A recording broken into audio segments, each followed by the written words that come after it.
Welcome to Bedtime Bible, your nightly companion for peaceful sleep through Scripture. In this recording, you'll hear the complete book of Leviticus, read in a calm, steady voice designed to help you drift into peaceful sleep. From the laws of holiness to the instructions for worship and sacred living, let these words of divine guidance and ritual purity accompany you through the night. There's no need to stay awake for the entire reading.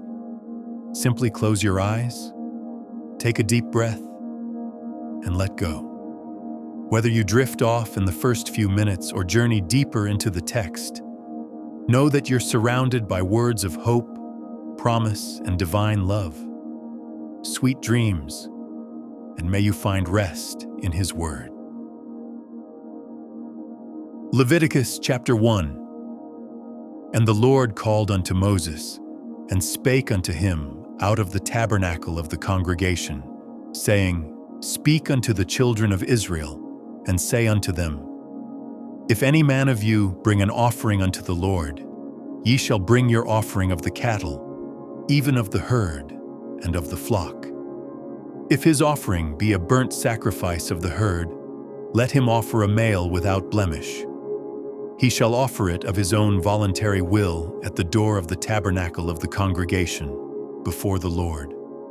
And he shall put his hand upon the head of the burnt offering, and it shall be accepted for him to make atonement for him.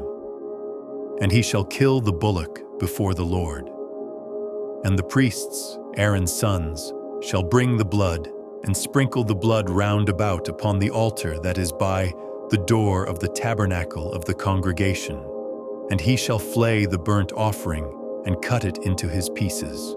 And the sons of Aaron the priest shall put fire upon the altar, and lay the wood in order upon the fire. And the priests, Aaron's sons, shall lay the parts, the head, and the fat, in order upon the wood that is on the fire which is upon the altar. But his inwards and his legs shall he wash in water, and the priest shall burn all on the altar, to be a burnt sacrifice, an offering made by fire of a sweet savor unto the Lord. And if his offering be of the flocks, namely, of the sheep, or of the goats, for a burnt sacrifice, he shall bring it a male without blemish, and he shall kill it on the side of the altar northward before the Lord. And the priests, Aaron's sons, shall sprinkle his blood round about upon the altar, and he shall cut it into his pieces, with his head and his fat. And the priest shall lay them in order on the wood that is on the fire which is upon the altar. But he shall wash the inwards and the legs with water. And the priest shall bring it all, and burn it upon the altar. It is a burnt sacrifice, an offering made by fire, of a sweet savor unto the Lord. And if the burnt sacrifice for his offering to the Lord be of fowls, then he shall bring his offering of turtle doves, or of young pigeons. And the priest shall bring it unto the altar, and wring off his head, and burn it on the altar. And the blood thereof shall be wrung out at the side of the altar. And he shall pluck away his crop with his feathers, and cast it beside the altar on the east part, by the place of the ashes. And he shall cleave it with the wings thereof, but shall not divide it asunder. And the priest shall burn it upon the altar, upon the wood that is upon the fire. It is a burnt sacrifice, an offering made by fire, of a sweet savor unto the Lord. Leviticus chapter 2. And when any will offer a meat offering unto the Lord, his offering shall be of fine flour, and he shall pour oil upon it, and put frankincense thereon. And he shall bring it to Aaron's sons the priests, and he shall take thereout his handful of the flour thereof, and of the oil thereof, with all the frankincense thereof.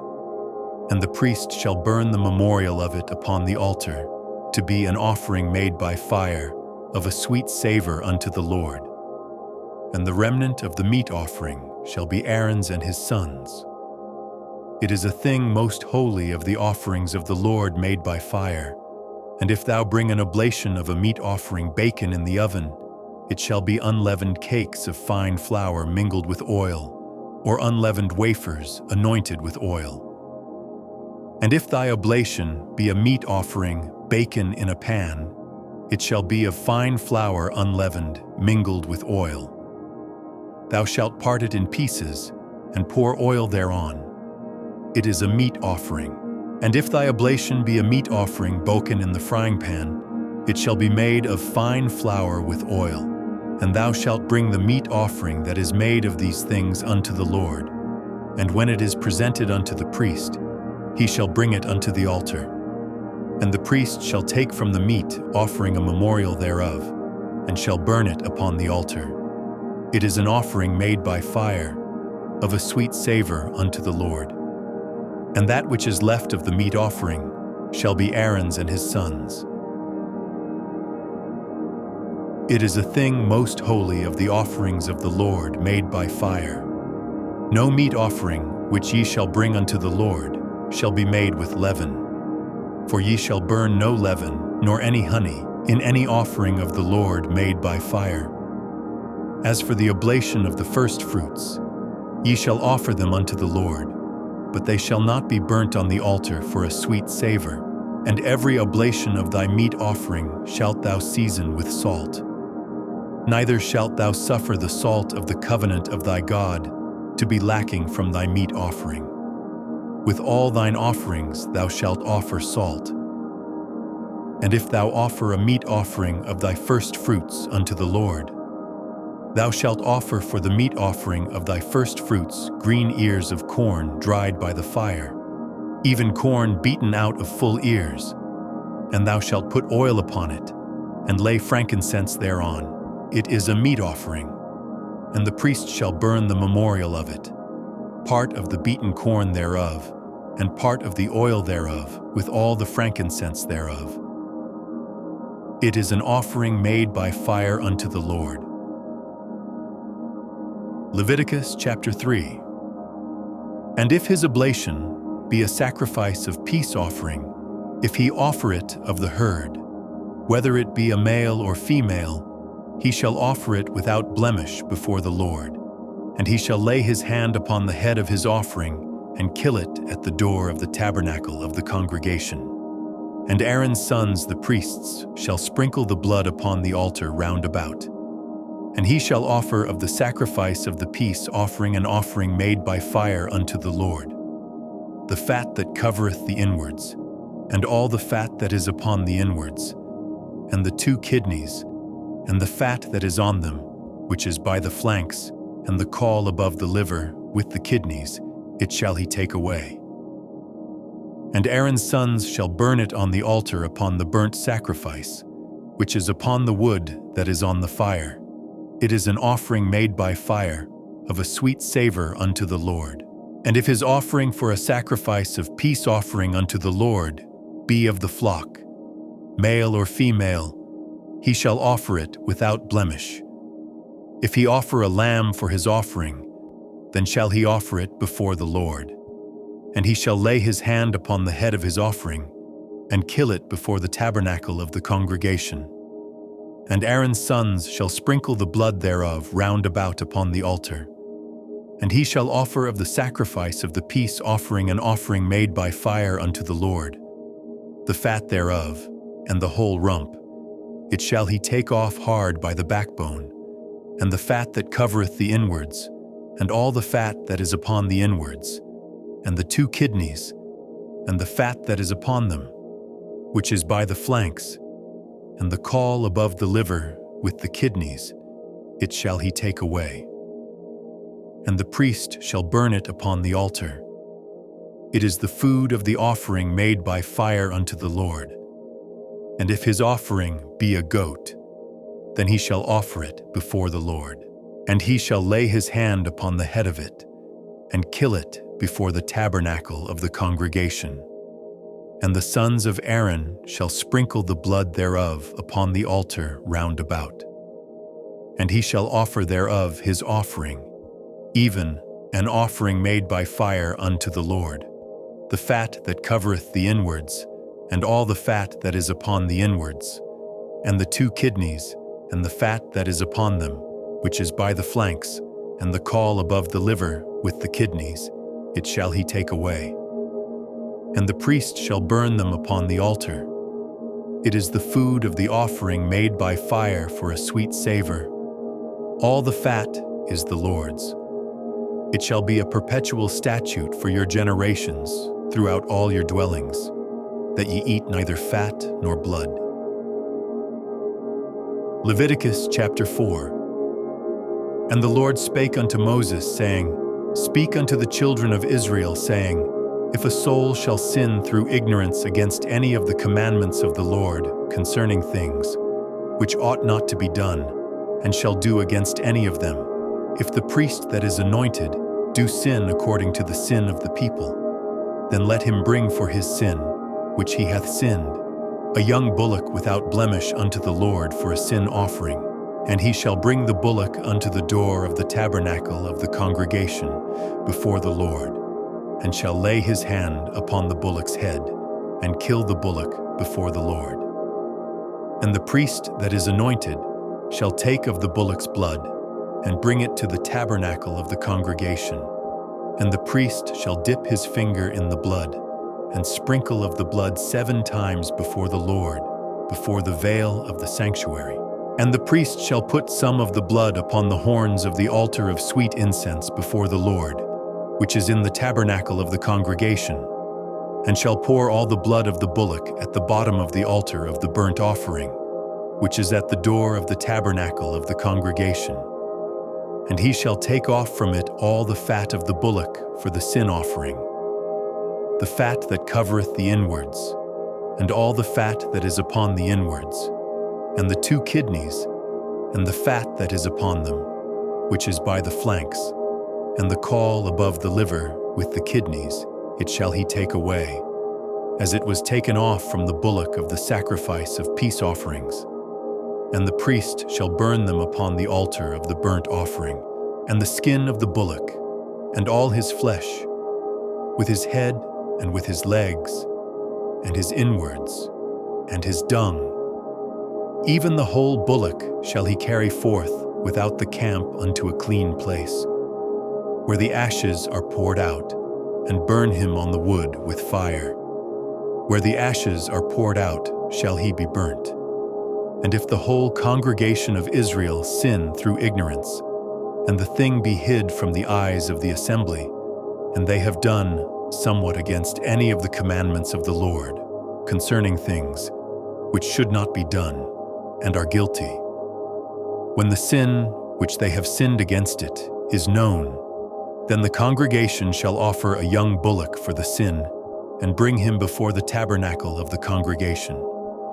And the elders of the congregation shall lay their hands upon the head of the bullock before the Lord, and the bullock shall be killed before the Lord. And the priest that is anointed shall bring of the bullock's blood to the tabernacle of the congregation. And the priest shall dip his finger in some of the blood, and sprinkle it 7 times before the Lord, even before the veil. And he shall put some of the blood upon the horns of the altar which is before the Lord, that is in the tabernacle of the congregation, and shall pour out all the blood at the bottom of the altar of the burnt offering, which is at the door of the tabernacle of the congregation. And he shall take all his fat from him, and burn it upon the altar. And he shall do with the bullock as he did with the bullock for a sin offering. So shall he do with this. And the priest shall make an atonement for them, and it shall be forgiven them. And he shall carry forth the bullock without the camp, and burn him as he burned the first bullock. It is a sin offering for the congregation. When a ruler hath sinned, and done somewhat through ignorance, against any of the commandments of the Lord his God, concerning things which should not be done, and is guilty. Or if his sin, wherein he hath sinned, come to his knowledge, he shall bring his offering, a kid of the goats, a male without blemish. And he shall lay his hand upon the head of the goat, and kill it in the place where they kill the burnt offering before the Lord. It is a sin offering, and the priest shall take of the blood of the sin offering with his finger, and put it upon the horns of the altar of burnt offering, and shall pour out his blood at the bottom of the altar of burnt offering. And he shall burn all his fat upon the altar, as the fat of the sacrifice of peace offerings. And the priest shall make an atonement for him as concerning his sin, and it shall be forgiven him.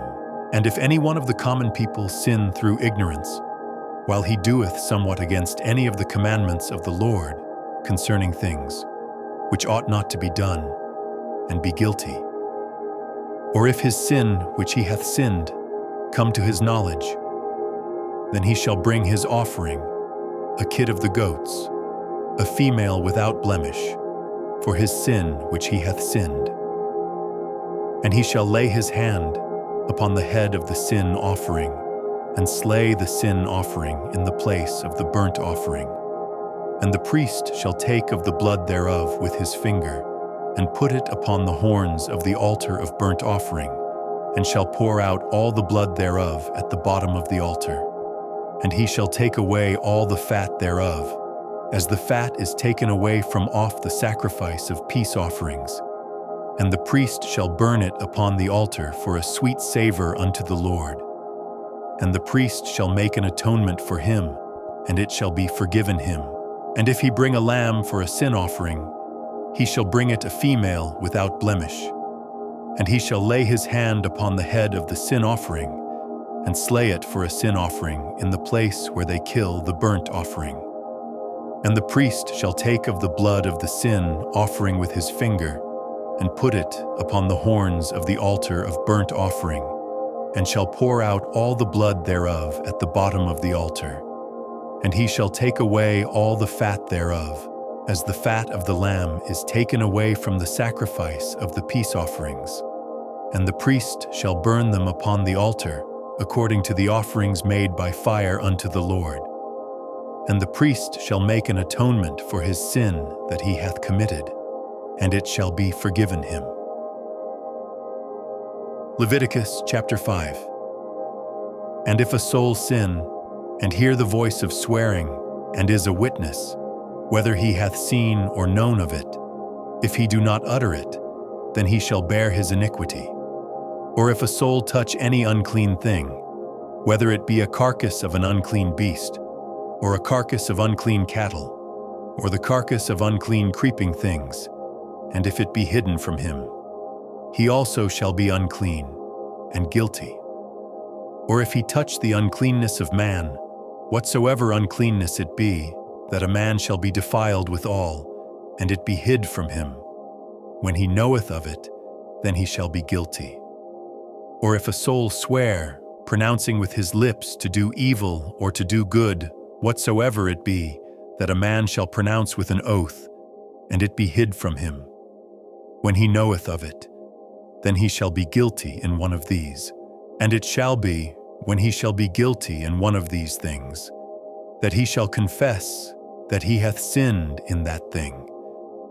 And he shall bring his trespass offering unto the Lord for his sin which he hath sinned, a female from the flock, a lamb or a kid of the goats, for a sin offering. And the priest shall make an atonement for him concerning his sin. And if he be not able to bring a lamb, then he shall bring for his trespass, which he hath committed, 2 turtle doves or 2 young pigeons unto the Lord, one for a sin offering, and the other for a burnt offering. And he shall bring them unto the priest, who shall offer that which is for the sin offering first, and wring off his head from his neck, but shall not divide it asunder. And he shall sprinkle of the blood of the sin offering upon the side of the altar, and the rest of the blood shall be wrung out at the bottom of the altar. It is a sin offering. And he shall offer the second for a burnt offering, according to the manner. And the priest shall make an atonement for him for his sin which he hath sinned, and it shall be forgiven him. But if he be not able to bring 2 turtle doves, or 2 young pigeons, Then he that sinned shall bring for his offering the 10th part of an ephah of fine flour for a sin offering. He shall put no oil upon it, neither shall he put any frankincense thereon, for it is a sin offering. Then shall he bring it to the priest, and the priest shall take his handful of it, even a memorial thereof, and burn it on the altar, according to the offerings made by fire unto the Lord.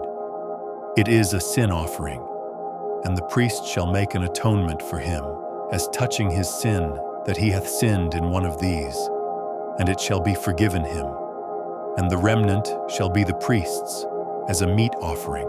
And the Lord spake unto Moses, saying, If a soul commit a trespass, and sin through ignorance in the holy things of the Lord, then he shall bring for his trespass unto the Lord a ram without blemish out of the flocks, with thy estimation by shekels of silver, after the shekel of the sanctuary, for a trespass offering.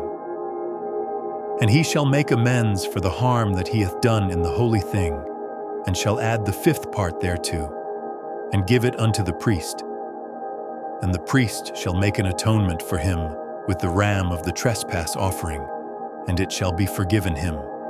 And if a soul sin, and commit any of these things which are forbidden to be done by the commandments of the Lord, though he wist it not, yet is he guilty, and shall bear his iniquity.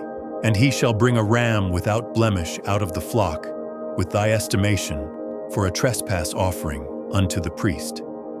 And the priest shall make an atonement for him concerning his ignorance wherein he erred and wist it not, and it shall be forgiven him.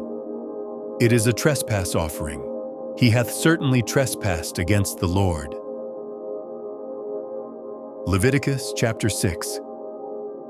And the Lord spake unto Moses, saying, If a soul sin, and commit a trespass against the Lord, and lie unto his neighbor in that which was delivered him to keep, or in fellowship, or in a thing taken away by violence, or hath deceived his neighbor, or have found that which was lost, and lieth concerning it, and sweareth falsely, in any of all these that a man doeth, sinning therein, then it shall be, because he hath sinned, and is guilty, that he shall restore that which he took violently away, or the thing which he hath deceitfully gotten, or that which was delivered him to keep, or the lost thing which he found, or all that about which he hath sworn falsely. He shall even restore it in the principal, and shall add the 5th part more thereto, and give it unto him to whom it appertaineth, in the day of his trespass offering. And he shall bring his trespass offering unto the Lord, a ram without blemish out of the flock, with thy estimation, for a trespass offering unto the priest. And the priest shall make an atonement for him before the Lord. And it shall be forgiven him for anything of all that he hath done in trespassing therein. And the Lord spake unto Moses, saying, Command Aaron and his sons, saying, This is the law of the burnt offering. It is the burnt offering, because of the burning upon the altar all night unto the morning, and the fire of the altar shall be burning in it. And the priest shall put on his linen garment, and his linen breeches shall he put upon his flesh, and take up the ashes which the fire hath consumed with the burnt offering on the altar, and he shall put them beside the altar. And he shall put off his garments, and put on other garments, and carry forth the ashes without the camp unto a clean place. And the fire upon the altar shall be burning in it. It shall not be put out. And the priest shall burn wood on it every morning, and lay the burnt offering in order upon it. And he shall burn thereon the fat of the peace offerings. The fire shall ever be burning upon the altar. It shall never go out. And this is the law of the meat offering. The sons of Aaron shall offer it before the Lord, before the altar. And he shall take of it his handful, of the flour of the meat offering, and of the oil thereof, and all the frankincense which is upon the meat offering, and shall burn it upon the altar for a sweet savor, even the memorial of it unto the Lord. and the remainder thereof shall Aaron and his sons eat. With unleavened bread shall it be eaten in the holy place. In the court of the tabernacle of the congregation they shall eat it. It shall not be baken with leaven. I have given it unto them for their portion of my offerings made by fire. It is most holy, as is the sin offering, and as the trespass offering. All the males among the children of Aaron shall eat of it. It shall be a statute forever in your generations, concerning the offerings of the Lord made by fire. Every one that toucheth them shall be holy. And the Lord spake unto Moses, saying, This is the offering of Aaron and of his sons, which they shall offer unto the Lord in the day when he is anointed. The 10th part of an ephah of fine flour for a meat offering perpetual, half of it in the morning, and half thereof at night. In a pan it shall be made with oil. And when it is baken, thou shalt bring it in. And the baken pieces of the meat offering shalt thou offer for a sweet savor unto the Lord. And the priest of his sons that is anointed in his stead shall offer it. It is a statute forever unto the Lord. It shall be wholly burnt. For every meat offering for the priest shall be wholly burnt. It shall not be eaten. And the Lord spake unto Moses, saying, Speak unto Aaron and to his sons, saying, This is the law of the sin offering. In the place where the burnt offering is killed, shall the sin offering be killed before the Lord. It is most holy. The priest that offereth it for sin shall eat it. In the holy place shall it be eaten, in the court of the tabernacle of the congregation. Whatsoever shall touch the flesh thereof shall be holy. And when there is sprinkled of the blood thereof upon any garment, thou shalt wash that whereon it was sprinkled in the holy place. But the earthen vessel wherein it is sodden shall be broken. And if it be sodden in a brasen pot, it shall be both scoured and rinsed in water. All the males among the priests shall eat thereof. It is most holy. And no sin offering, whereof any of the blood is brought into the tabernacle of the congregation, to reconcile withal in the holy place, shall be eaten. It shall be burnt in the fire. Leviticus chapter 7. Likewise this is the law of the trespass offering. It is most holy. In the place where they kill the burnt offering shall they kill the trespass offering, and the blood thereof shall he sprinkle round about upon the altar. And he shall offer of it all the fat thereof, the rump, and the fat that covereth the inwards, and the 2 kidneys, and the fat that is on them, which is by the flanks, and the caul that is above the liver. With the kidneys it shall he take away, and the priest shall burn them upon the altar, for an offering made by fire unto the Lord. It is a trespass offering. Every male among the priests shall eat thereof. It shall be eaten in the holy place. It is most holy. As the sin offering is, so is the trespass offering. There is one law for them. The priest that maketh atonement therewith shall have it. And the priest that offereth any man's burnt offering, even the priest shall have to himself the skin of the burnt offering which he hath offered, and all the meat offering that is baken in the oven, and all that is dressed in the frying pan, and in the pan, shall be the priest's that offereth it. And every meat offering mingled with oil and dry shall all the sons of Aaron have, one as much as another. And this is the law of the sacrifice of peace offerings, which he shall offer unto the Lord. If he offer it for a thanksgiving, then he shall offer with the sacrifice of thanksgiving unleavened cakes mingled with oil, and unleavened wafers anointed with oil, and cakes mingled with oil of fine flour fried. Besides the cakes, he shall offer for his offering leavened bread with the sacrifice of thanksgiving of his peace offerings. And of it he shall offer one out of the whole oblation for an heave offering unto the Lord. and it shall be the priest's that sprinkleth the blood of the peace offerings. And the flesh of the sacrifice of his peace offerings for thanksgiving shall be eaten the same day that it is offered. He shall not leave any of it until the morning. But if the sacrifice of his offering be a vow or a voluntary offering, it shall be eaten the same day that he offereth his sacrifice. And on the morrow also the remainder of it shall be eaten. But the remainder of the flesh of the sacrifice on the third day shall be burnt with fire.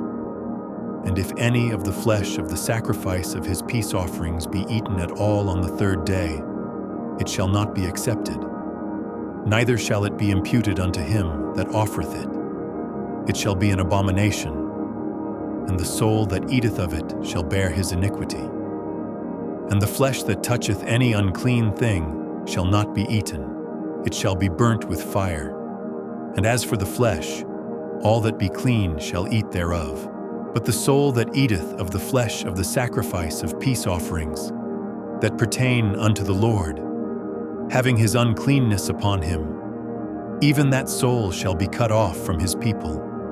Moreover, the soul that shall touch any unclean thing, as the uncleanness of man, or any unclean beast, or any abominable unclean thing, and eat of the flesh of the sacrifice of peace offerings, which pertain unto the Lord, even that soul shall be cut off from his people. And the Lord spake unto Moses, saying, Speak unto the children of Israel, saying, Ye shall eat no manner of fat, of ox, or of sheep, or of goat, and the fat of the beast that dieth of itself, and the fat of that which is torn with beasts, may be used in any other use. But ye shall in no wise eat of it. For whosoever eateth the fat of the beast, of which men offer an offering made by fire unto the Lord, even the soul that eateth it shall be cut off from his people. Moreover, ye shall eat no manner of blood, whether it be of fowl or of beast, in any of your dwellings. Whatsoever soul it be that eateth any manner of blood, even that soul shall be cut off from his people. And the Lord spake unto Moses, saying, Speak unto the children of Israel, saying, He that offereth the sacrifice of his peace offerings unto the Lord shall bring his oblation unto the Lord of the sacrifice of his peace offerings. His own hands shall bring the offerings of the Lord made by fire. The fat with the breast, it shall he bring, that the breast may be waved for a wave offering before the Lord. And the priest shall burn the fat upon the altar, but the breast shall be Aaron's and his sons'. And the right shoulder shall ye give unto the priest, for an heave offering of the sacrifices of your peace offerings. He among the sons of Aaron that offereth the blood of the peace offerings, and the fat shall have the right shoulder for his part. For the wave breast and the heave shoulder have I taken of the children of Israel from off the sacrifices of their peace offerings, and have given them unto Aaron the priest and unto his sons by a statute forever from among the children of Israel. This is the portion of the anointing of Aaron and of the anointing of his sons, out of the offerings of the Lord made by fire, in the day when he presented them to minister unto the Lord in the priest's office, which the Lord commanded to be given them of the children of Israel, in the day that he anointed them, by a statute forever throughout their generations. This is the law of the burnt offering, of the meat offering, and of the sin offering, and of the trespass offering, and of the consecrations, and of the sacrifice of the peace offerings, which the Lord commanded Moses in Mount Sinai, in the day that he commanded the children of Israel to offer their oblations unto the Lord in the wilderness of Sinai. Leviticus chapter 8. And the Lord spake unto Moses, saying, Take Aaron and his sons with him, and the garments, and the anointing oil, and a bullock for the sin offering, and 2 rams, and a basket of unleavened bread. And gather thou all the congregation together unto the door of the tabernacle of the congregation. And Moses did as the Lord commanded him, and the assembly was gathered together unto the door of the tabernacle of the congregation. And Moses said unto the congregation, This is the thing which the Lord commanded to be done. And Moses brought Aaron and his sons, and washed them with water. And he put upon him the coat, and girded him with the girdle, and clothed him with the robe, and put the ephod upon him. And he girded him with the curious girdle of the ephod, and bound it unto him therewith. And he put the breastplate upon him. Also he put in the breastplate the Urim and the Thummim, and he put the mitre upon his head. Also upon the mitre, even upon his forefront, did he put the golden plate, the holy crown, as the Lord commanded Moses. And Moses took the anointing oil, and anointed the tabernacle and all that was therein, and sanctified them. And he sprinkled thereof upon the altar 7 times, and anointed the altar and all his vessels, both the laver and his foot, to sanctify them. And he poured of the anointing oil upon Aaron's head, and anointed him, to sanctify him. And Moses brought Aaron's sons, and put coats upon them, and girded them with girdles, and put bonnets upon them, as the Lord commanded Moses. And he brought the bullock for the sin offering. And Aaron and his sons laid their hands upon the head of the bullock for the sin offering, and he slew it. And Moses took the blood, and put it upon the horns of the altar round about with his finger, and purified the altar, and poured the blood at the bottom of the altar, and sanctified it, to make reconciliation upon it. And he took all the fat that was upon the inwards, and the caul above the liver, and the 2 kidneys, and their fat, and Moses burned it upon the altar. But the bullock, and his hide, his flesh, and his dung, he burnt with fire without the camp, as the Lord commanded Moses. And he brought the ram for the burnt offering. And Aaron and his sons laid their hands upon the head of the ram, and he killed it. And Moses sprinkled the blood upon the altar round about. And he cut the ram into pieces, and Moses burnt the head, and the pieces, and the fat. And he washed the inwards and the legs in water, and Moses burnt the whole ram upon the altar. It was a burnt sacrifice for a sweet savor, and an offering made by fire unto the Lord, as the Lord commanded Moses. And he brought the other ram, the ram of consecration. And Aaron and his sons laid their hands upon the head of the ram, and he slew it.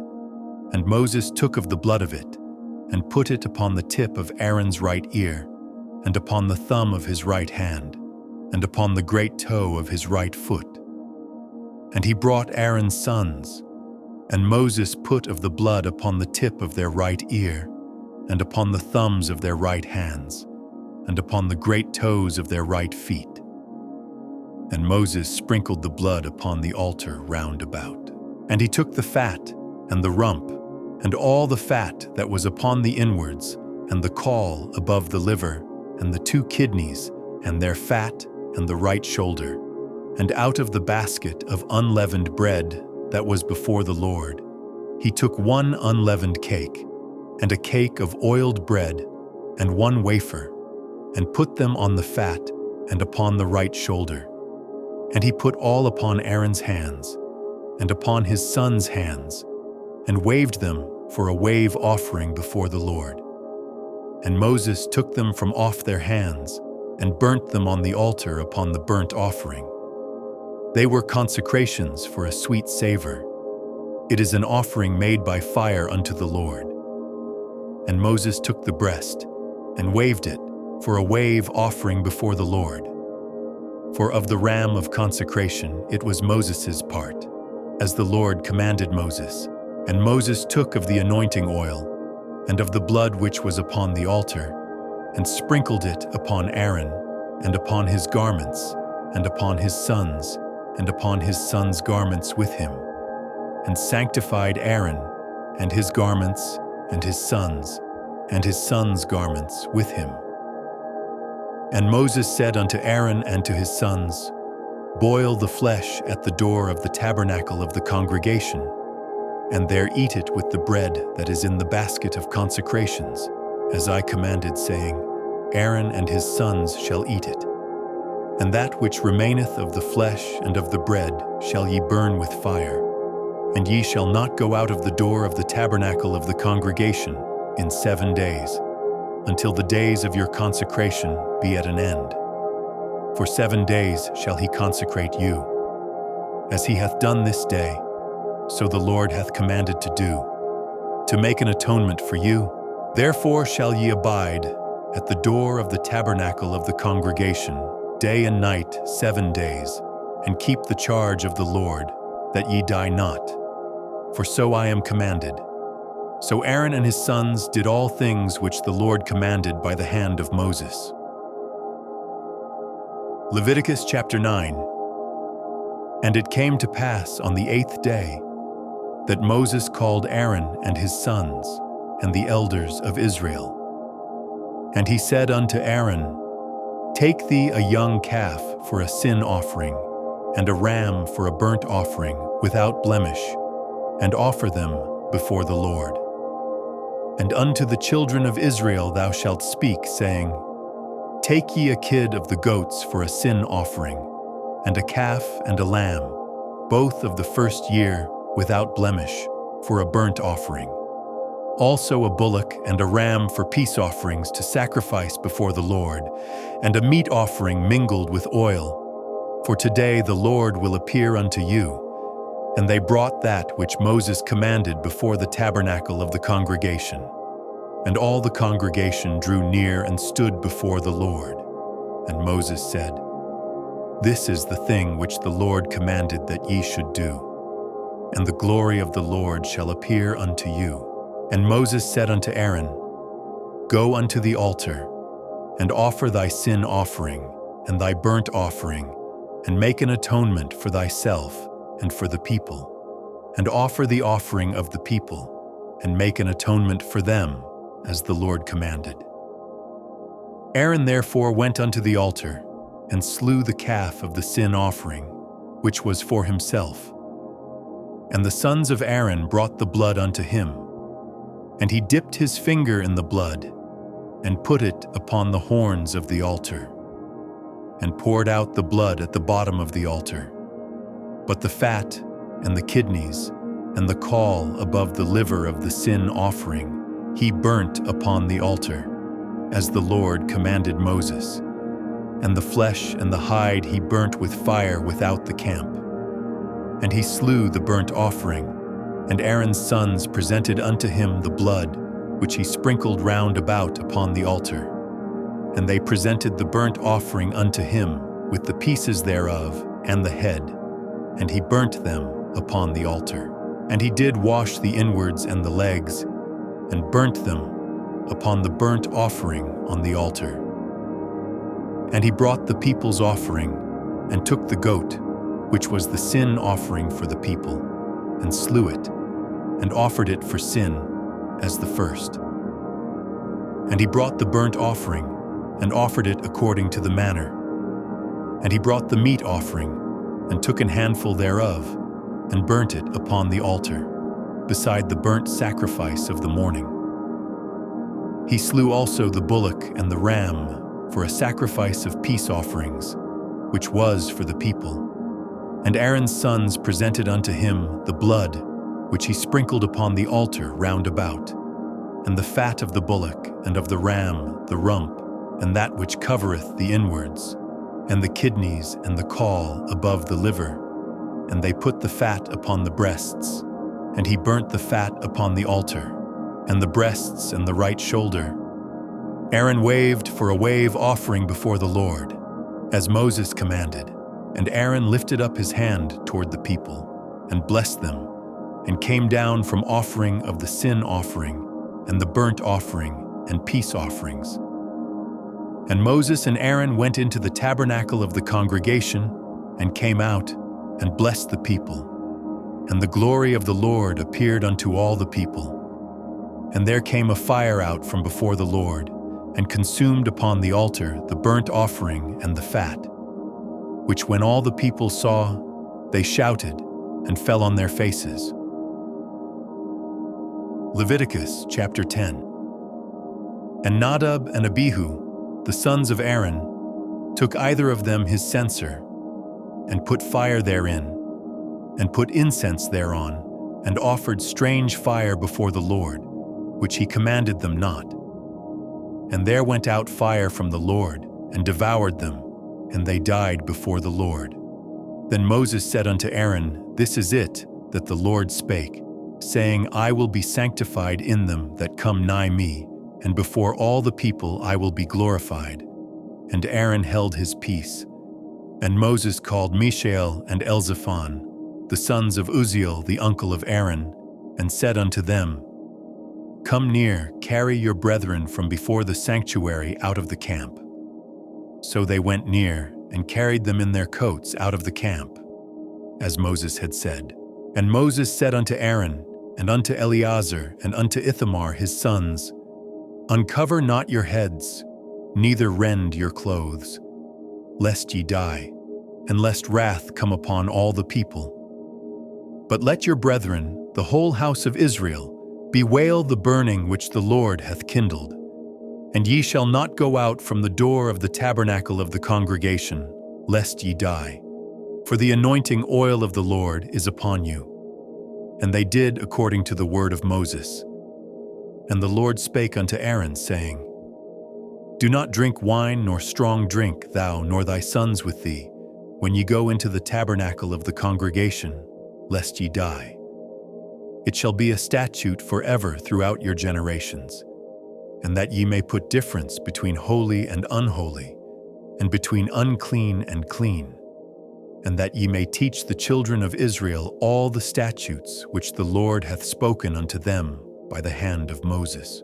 And Moses spake unto Aaron, and unto Eleazar, and unto Ithamar, his sons that were left, Take the meat offering that remaineth of the offerings of the Lord made by fire, and eat it without leaven beside the altar.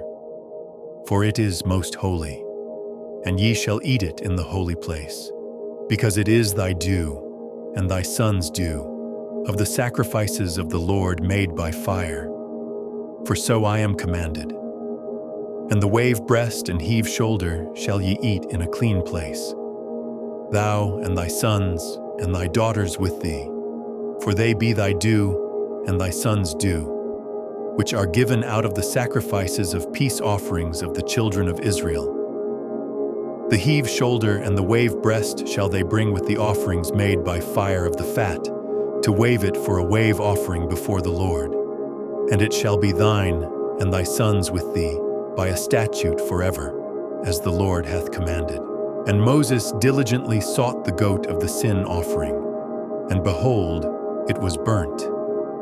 And he was angry with Eleazar and Ithamar, the sons of Aaron, which were left alive, saying, Wherefore have ye not eaten the sin offering in the holy place, seeing it is most holy, and God hath given it you to bear the iniquity of the congregation, to make atonement for them before the Lord?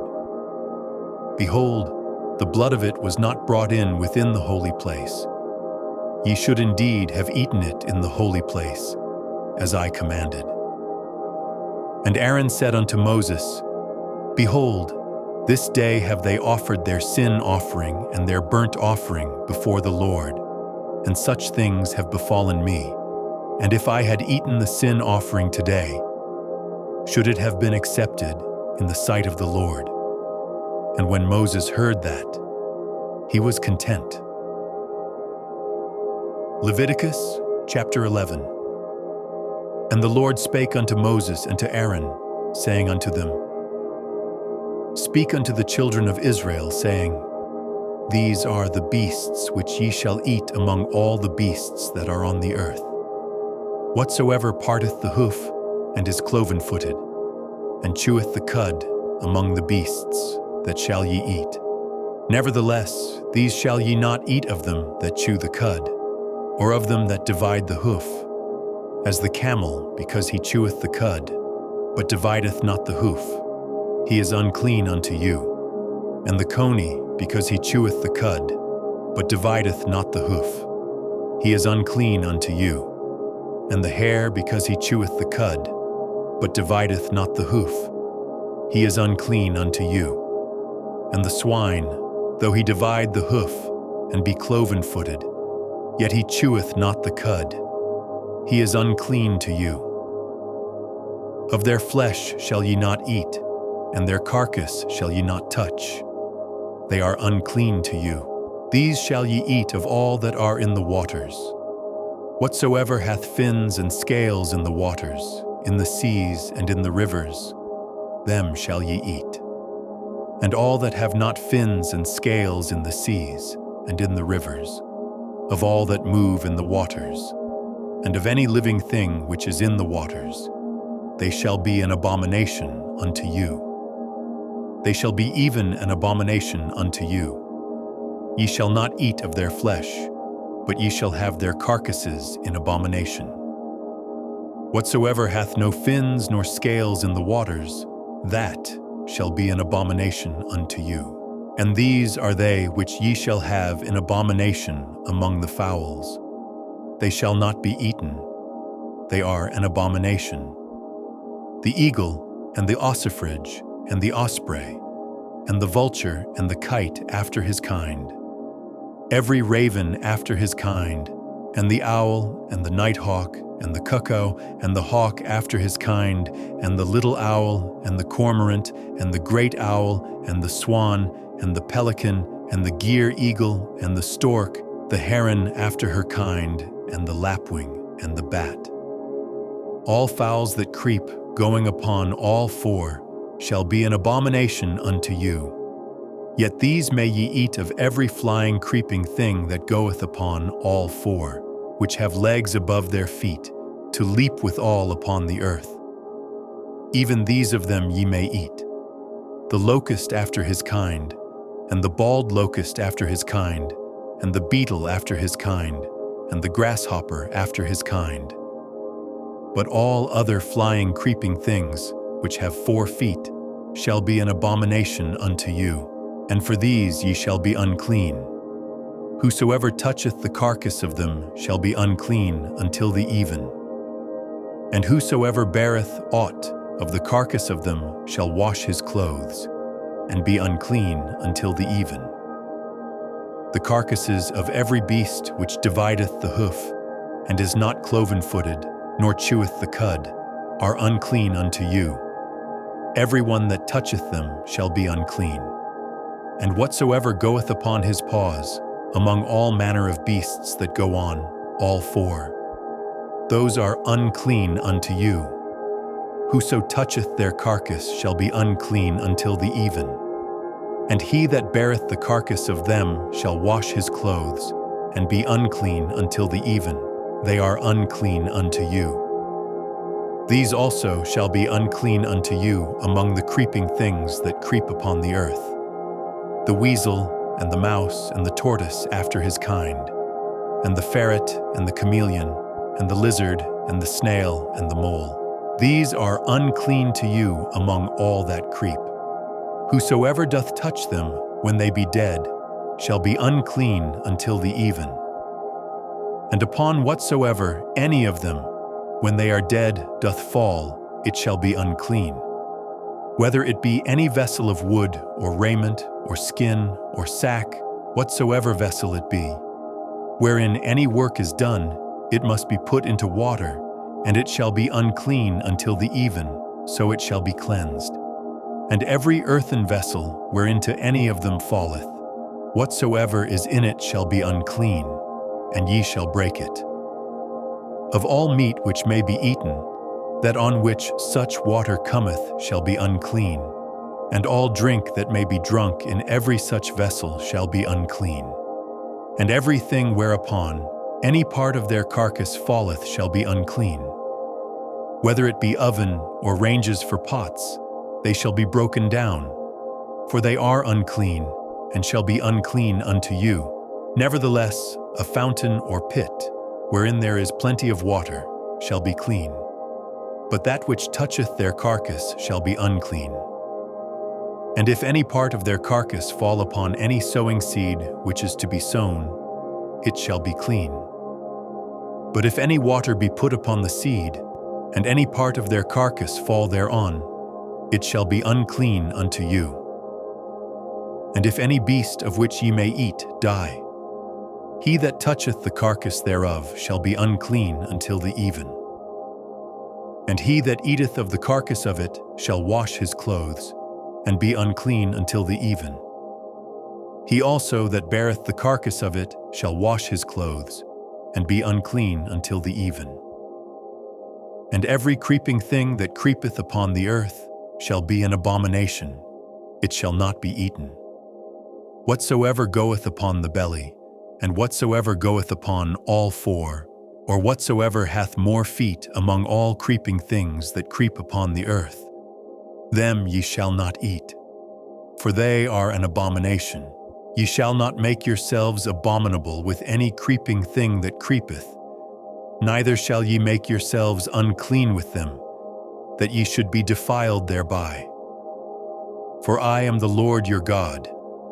Ye shall therefore sanctify yourselves, and ye shall be holy, for I am holy. Neither shall ye defile yourselves with any manner of creeping thing that creepeth upon the earth. For I am the Lord that bringeth you up out of the land of Egypt, to be your God. Ye shall therefore be holy, for I am holy. This is the law of the beasts, and of the fowl, and of every living creature that moveth in the waters, and of every creature that creepeth upon the earth, to make a difference between the unclean and the clean, and between the beast that may be eaten and the beast that may not be eaten. Leviticus chapter 12. And the Lord spake unto Moses, saying, Speak unto the children of Israel, saying, If a woman have conceived seed, and born a man child, then she shall be unclean 7 days. According to the days of the separation, for her infirmity shall she be unclean. And in the 8th day the flesh of his foreskin shall be circumcised, and she shall then continue in the blood of her purifying 33 days. She shall touch no hallowed thing, nor come into the sanctuary, until the days of her purifying be fulfilled. But if she bear a maid child, then she shall be unclean 2 weeks, as in her separation, and she shall continue in the blood of her purifying 66 days. And when the days of her purifying are fulfilled, for a son or for a daughter, she shall bring a lamb of the 1st year for a burnt offering, and a young pigeon or a turtle dove for a sin offering unto the door of the tabernacle of the congregation, unto the priest, who shall offer it before the Lord and make an atonement for her, and she shall be cleansed from the issue of her blood. This is the law for her that hath borne a male or a female. And if she be not able to bring a lamb, then she shall bring 2 turtles or 2 young pigeons, the one for the burnt offering and the other for a sin offering. And the priest shall make an atonement for her, and she shall be clean. Leviticus chapter 13. And the Lord spake unto Moses and Aaron, saying, When a man shall have in the skin of his flesh a rising, a scab, or bright spot, and it be in the skin of his flesh, like the plague of leprosy, then he shall be brought unto Aaron the priest, or unto one of his sons the priests. And the priest shall look on the plague in the skin of the flesh.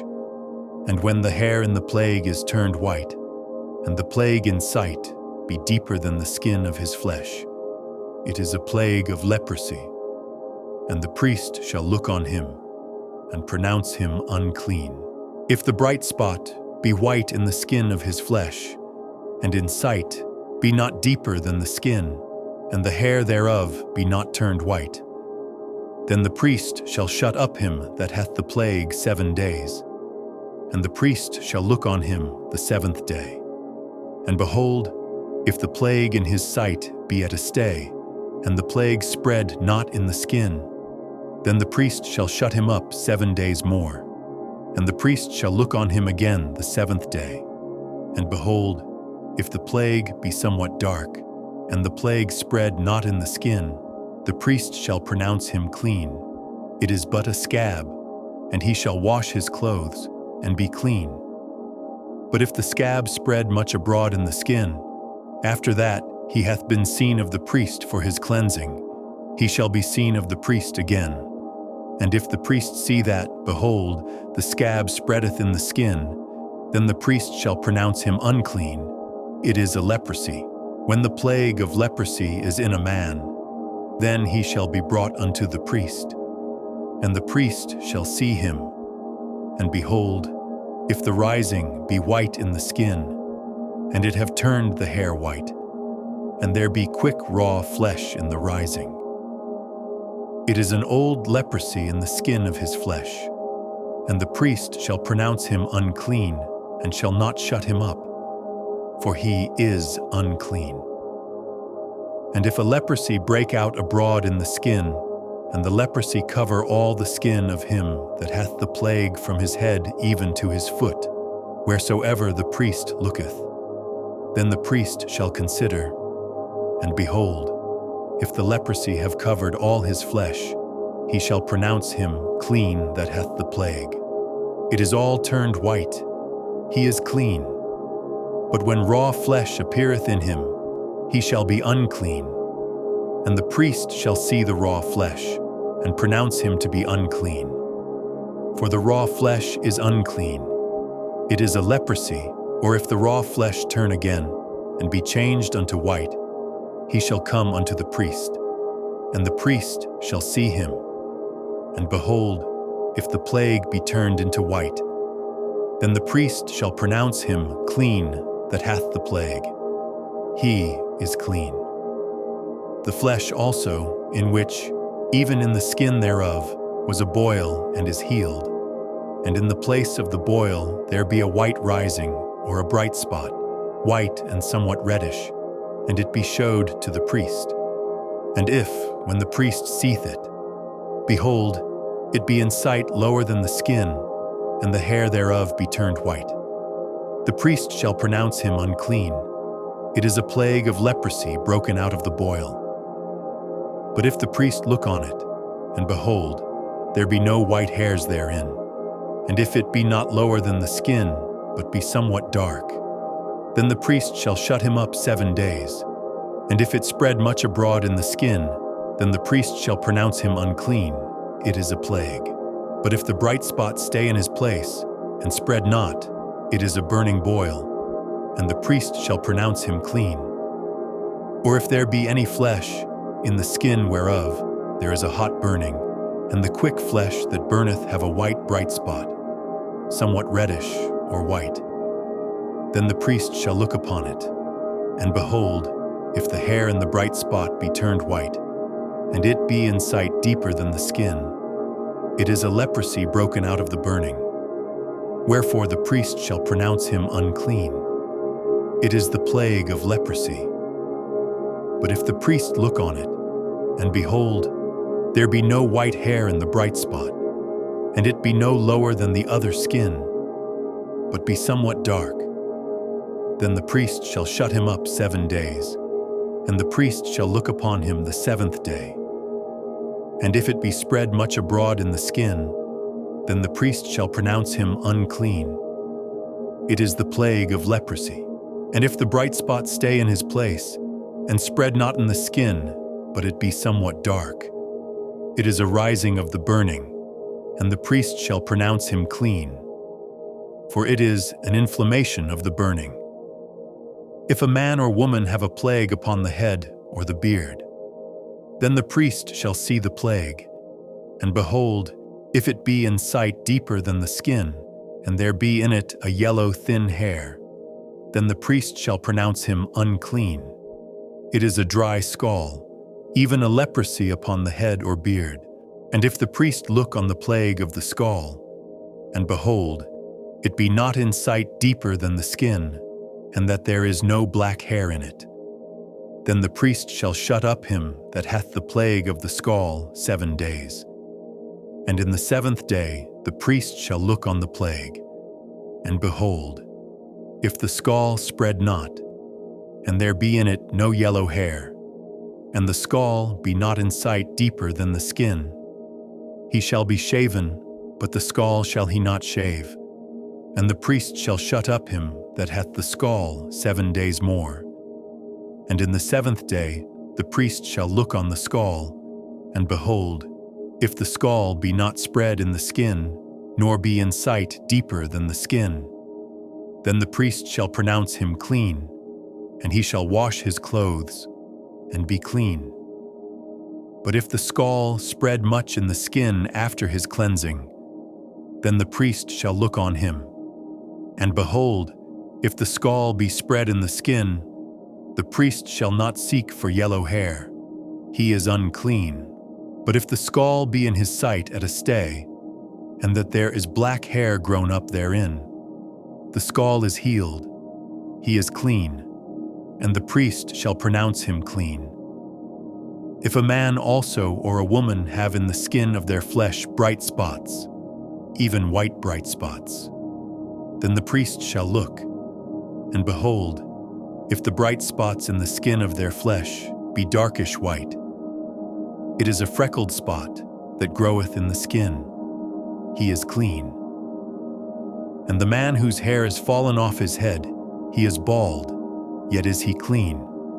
And he that hath his hair fallen off from the part of his head toward his face, he is forehead bald, yet is he clean. And if there be in the bald head or bald forehead a white reddish sore, it is a leprosy sprung up in his bald head or his bald forehead. Then the priest shall look upon it. And behold, if the rising of the sore be white reddish in his bald head or in his bald forehead, as the leprosy appeareth in the skin of the flesh, he is a leprous man, he is unclean. The priest shall pronounce him utterly unclean. His plague is in his head, and the leper in whom the plague is, his clothes shall be rent, and his head bare. And he shall put a covering upon his upper lip, and shall cry, Unclean, unclean. All the days wherein the plague shall be in him, he shall be defiled. He is unclean, he shall dwell alone. Without the camp shall his habitation be. The garment also that the plague of leprosy is in, whether it be a woolen garment or a linen garment, whether it be in the warp or woof, of linen or of woolen, whether in a skin or in anything made of skin. And if the plague be greenish or reddish in the garment, or in the skin, either in the warp or in the woof, or in anything of skin, it is a plague of leprosy, and shall be showed unto the priest. And the priest shall look upon the plague, and shut up it that hath the plague 7 days. And he shall look on the plague on the 7th day. If the plague be spread in the garment, either in the warp, or in the woof, or in a skin, or in any work that is made of skin, the plague is a fretting leprosy, it is unclean. He shall therefore burn that garment, whether warp or woof, in woolen or in linen, or anything of skin, wherein the plague is, for it is a fretting leprosy. It shall be burnt in the fire. And if the priest shall look, and behold, the plague be not spread in the garment, either in the warp, or in the woof, or in anything of skin, then the priest shall command that they wash the thing wherein the plague is, and he shall shut it up 7 days more. And the priest shall look on the plague. After that it is washed. And behold, if the plague have not changed his color, and the plague be not spread, it is unclean. Thou shalt burn it in the fire. It is fret inward, whether it be bare within or without. And if the priest look, and behold, the plague be somewhat dark after the washing of it, then he shall rend it out of the garment, or out of the skin, or out of the warp, or out of the woof. And if it appear still in the garment, either in the warp, or in the woof, or in anything of skin, it is a spreading plague. Thou shalt burn that wherein the plague is with fire, and the garment, either warp or wolf, or whatsoever thing of skin it be, which thou shalt wash, if the plague be departed from them, then it shall be washed the second time, and shall be clean. This is the law of the plague of leprosy in a garment of woolen or linen, either in the warp or woof, or anything of skins, to pronounce it clean or to pronounce it unclean. Leviticus chapter 14. And the Lord spake unto Moses, saying, This shall be the law of the leper in the day of his cleansing. He shall be brought unto the priest, and the priest shall go forth out of the camp, and the priest shall look, and behold, if the plague of leprosy be healed in the leper. Then shall the priest command to take for him that is to be cleansed 2 birds alive, and clean, and cedar wood, and scarlet, and hyssop. And the priest shall command that one of the birds be killed in an earthen vessel over running water. As for the living bird, he shall take it, and the cedar wood, and the scarlet, and the hyssop, and shall dip them and the living bird in the blood of the bird that was killed over the running water. And he shall sprinkle upon him that is to be cleansed from the leprosy 7 times, and shall pronounce him clean, and shall let the living bird loose into the open field. And he that is to be cleansed shall wash his clothes, and shave off all his hair, and wash himself in water, that he may be clean.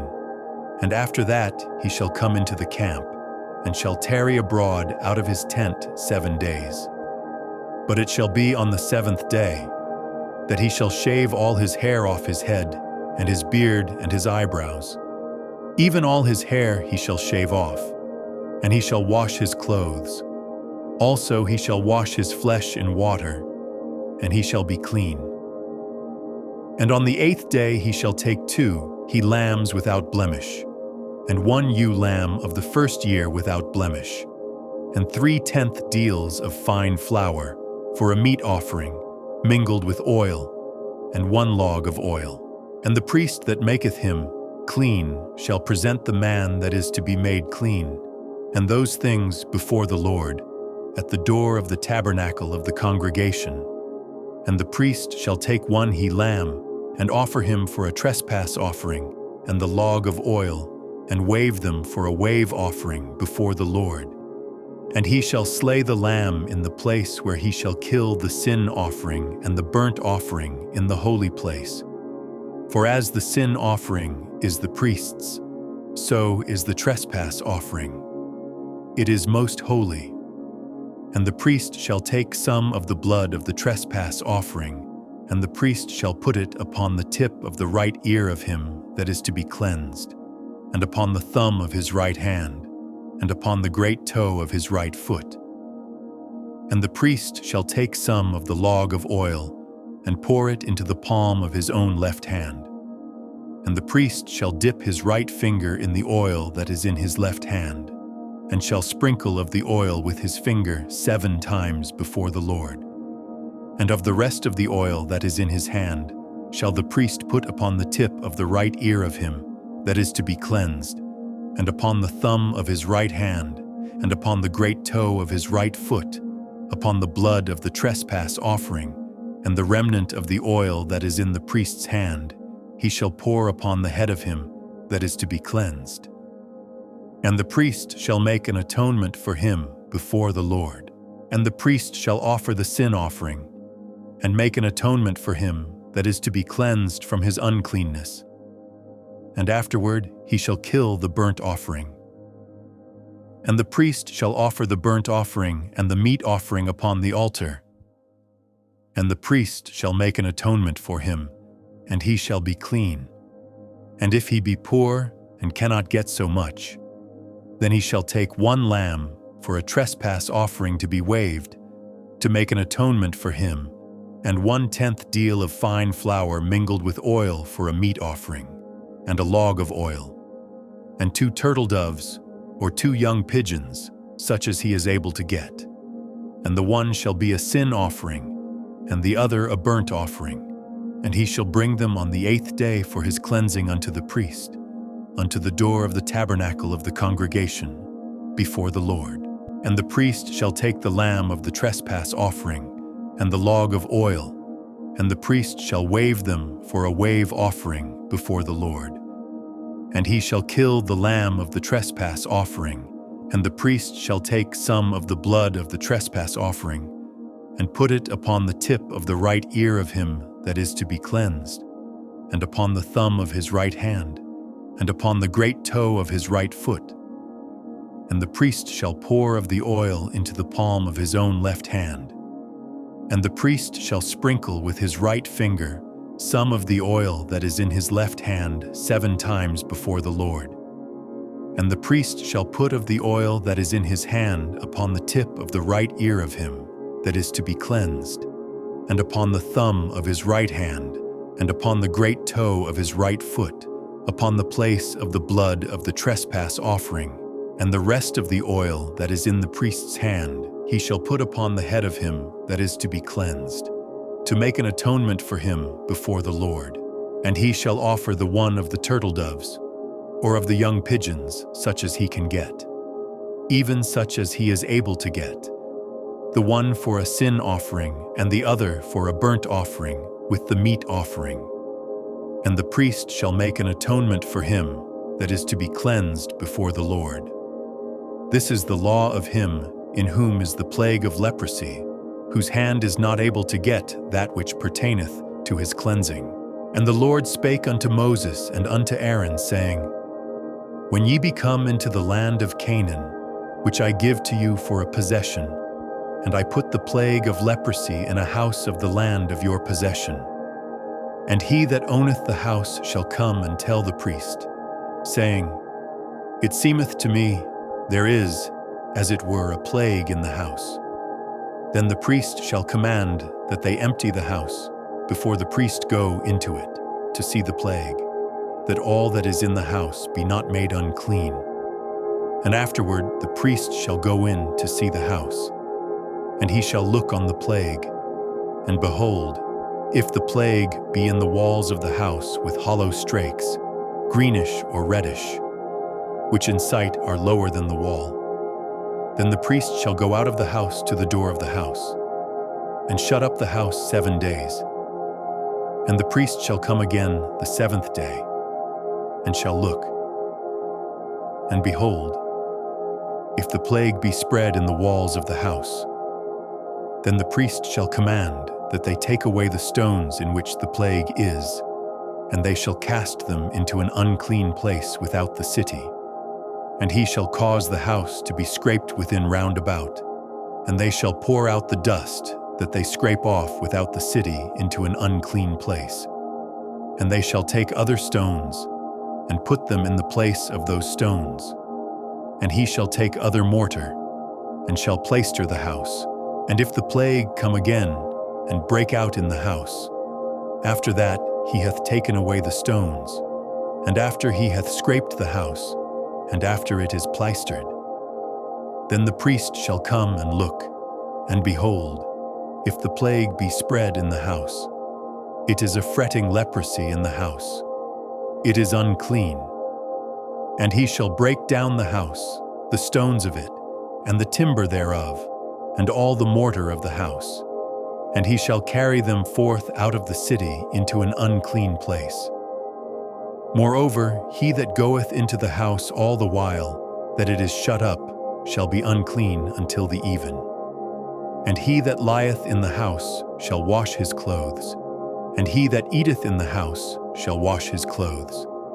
And if the priest shall come in and look upon it, and behold, the plague hath not spread in the house, after the house was plaistered, then the priest shall pronounce the house clean, because the plague is healed.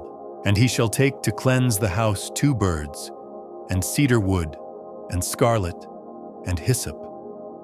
And he shall kill the one of the birds in an earthen vessel over running water. And he shall take the cedar wood, and the hyssop, and the scarlet, and the living bird, and dip them in the blood of the slain bird, and in the running water, and sprinkle the house 7 times. And he shall cleanse the house with the blood of the bird, and with the running water, and with the living bird, and with the cedar wood, and with the hyssop, and with the scarlet. But he shall let go the living bird out of the city into the open fields, and make an atonement for the house, and it shall be clean. This is the law for all manner of plague of leprosy and scall, and for the leprosy of a garment and of a house, and for a rising, and for a scab, and for a bright spot, to teach when it is unclean, and when it is clean. This is the law of leprosy. Leviticus chapter 15. And the Lord spake unto Moses and to Aaron, saying, Speak unto the children of Israel, and say unto them, When any man hath a running issue out of his flesh, because of his issue he is unclean, and this shall be his uncleanness in his issue. Whether his flesh run with his issue, or his flesh be stopped from his issue, it is his uncleanness. Every bed whereon he lieth that hath the issue is unclean, and every thing whereon he sitteth shall be unclean. And whosoever toucheth his bed shall wash his clothes, and bathe himself in water, and be unclean until the even. And he that sitteth on anything whereon he sat that hath the issue shall wash his clothes, and bathe himself in water, and be unclean until the even. And he that toucheth the flesh of him that hath the issue shall wash his clothes, and bathe himself in water, and be unclean until the even. And if he that hath the issue spit upon him that is clean, then he shall wash his clothes, and bathe himself in water, and be unclean until the even. And what saddle soever he rideth upon, that hath the issue shall be unclean. And whosoever toucheth anything that was under him shall be unclean until the even. And he that beareth any of those things shall wash his clothes, and bathe himself in water, and be unclean until the even. And whomsoever he toucheth that hath the issue, and hath not rinsed his hands in water, he shall wash his clothes, and bathe himself in water, and be unclean until the even. And the vessel of earth that he toucheth which hath the issue shall be broken, and every vessel of wood shall be rinsed in water. And when he that hath an issue is cleansed of his issue, then he shall number to himself 7 days for his cleansing, and wash his clothes, and bathe his flesh in running water, and shall be clean. And on the 8th day he shall take to him 2 turtle doves, or 2 young pigeons, and come before the Lord unto the door of the tabernacle of the congregation, and give them unto the priest. And the priest shall offer them, the one for a sin offering, and the other for a burnt offering. And the priest shall make an atonement for him before the Lord for his issue. And if any man's seed of copulation go out from him, then he shall wash all his flesh in water, and be unclean until the even. And every garment and every skin whereon is the seed of copulation shall be washed with water, and be unclean until the even. The woman also with whom man shall lie with seed of copulation, they shall both bathe themselves in water, and be unclean until the even. And if a woman have an issue, and her issue in her flesh be blood, she shall be put apart 7 days. And whosoever toucheth her shall be unclean until the even. And everything that she lieth upon in her separation shall be unclean. Everything also that she sitteth upon shall be unclean.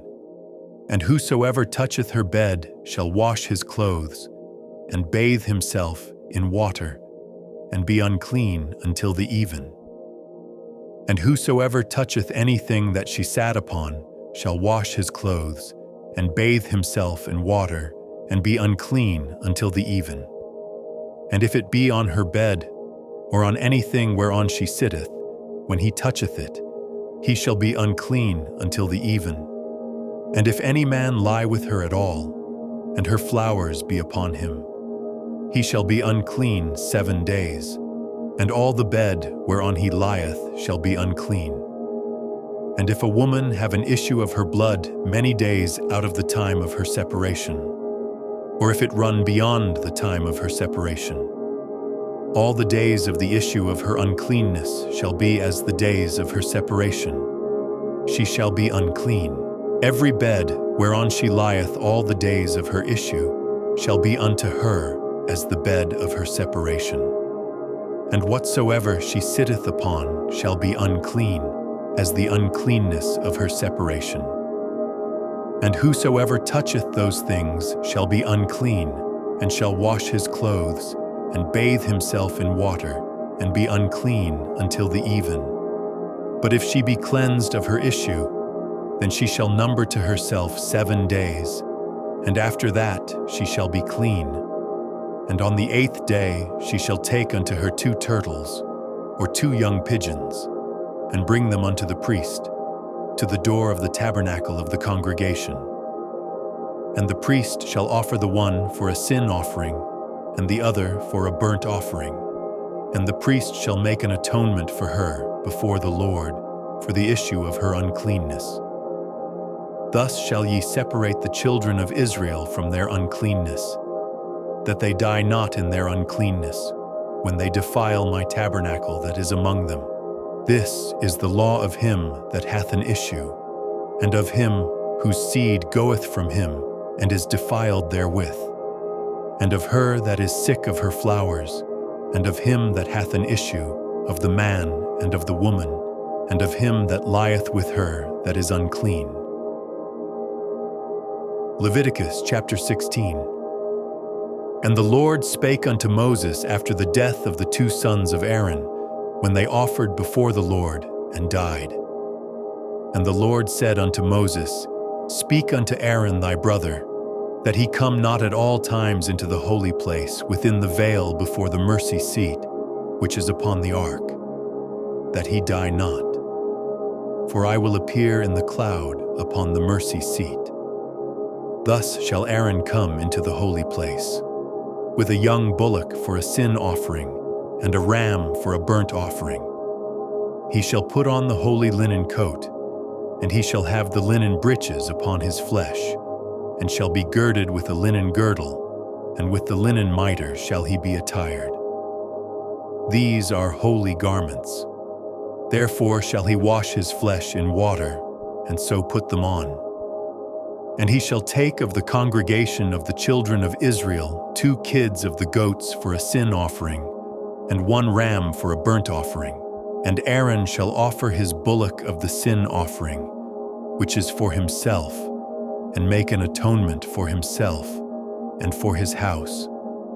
And he shall take the 2 goats, and present them before the Lord at the door of the tabernacle of the congregation. And Aaron shall cast lots upon the 2 goats, 1 lot for the Lord, and the other lot for the scapegoat. And Aaron shall bring the goat upon which the Lord's lot fell, and offer him for a sin offering. But the goat on which the lot fell to be the scapegoat shall be presented alive before the Lord, to make an atonement with him, and to let him go for a scapegoat into the wilderness.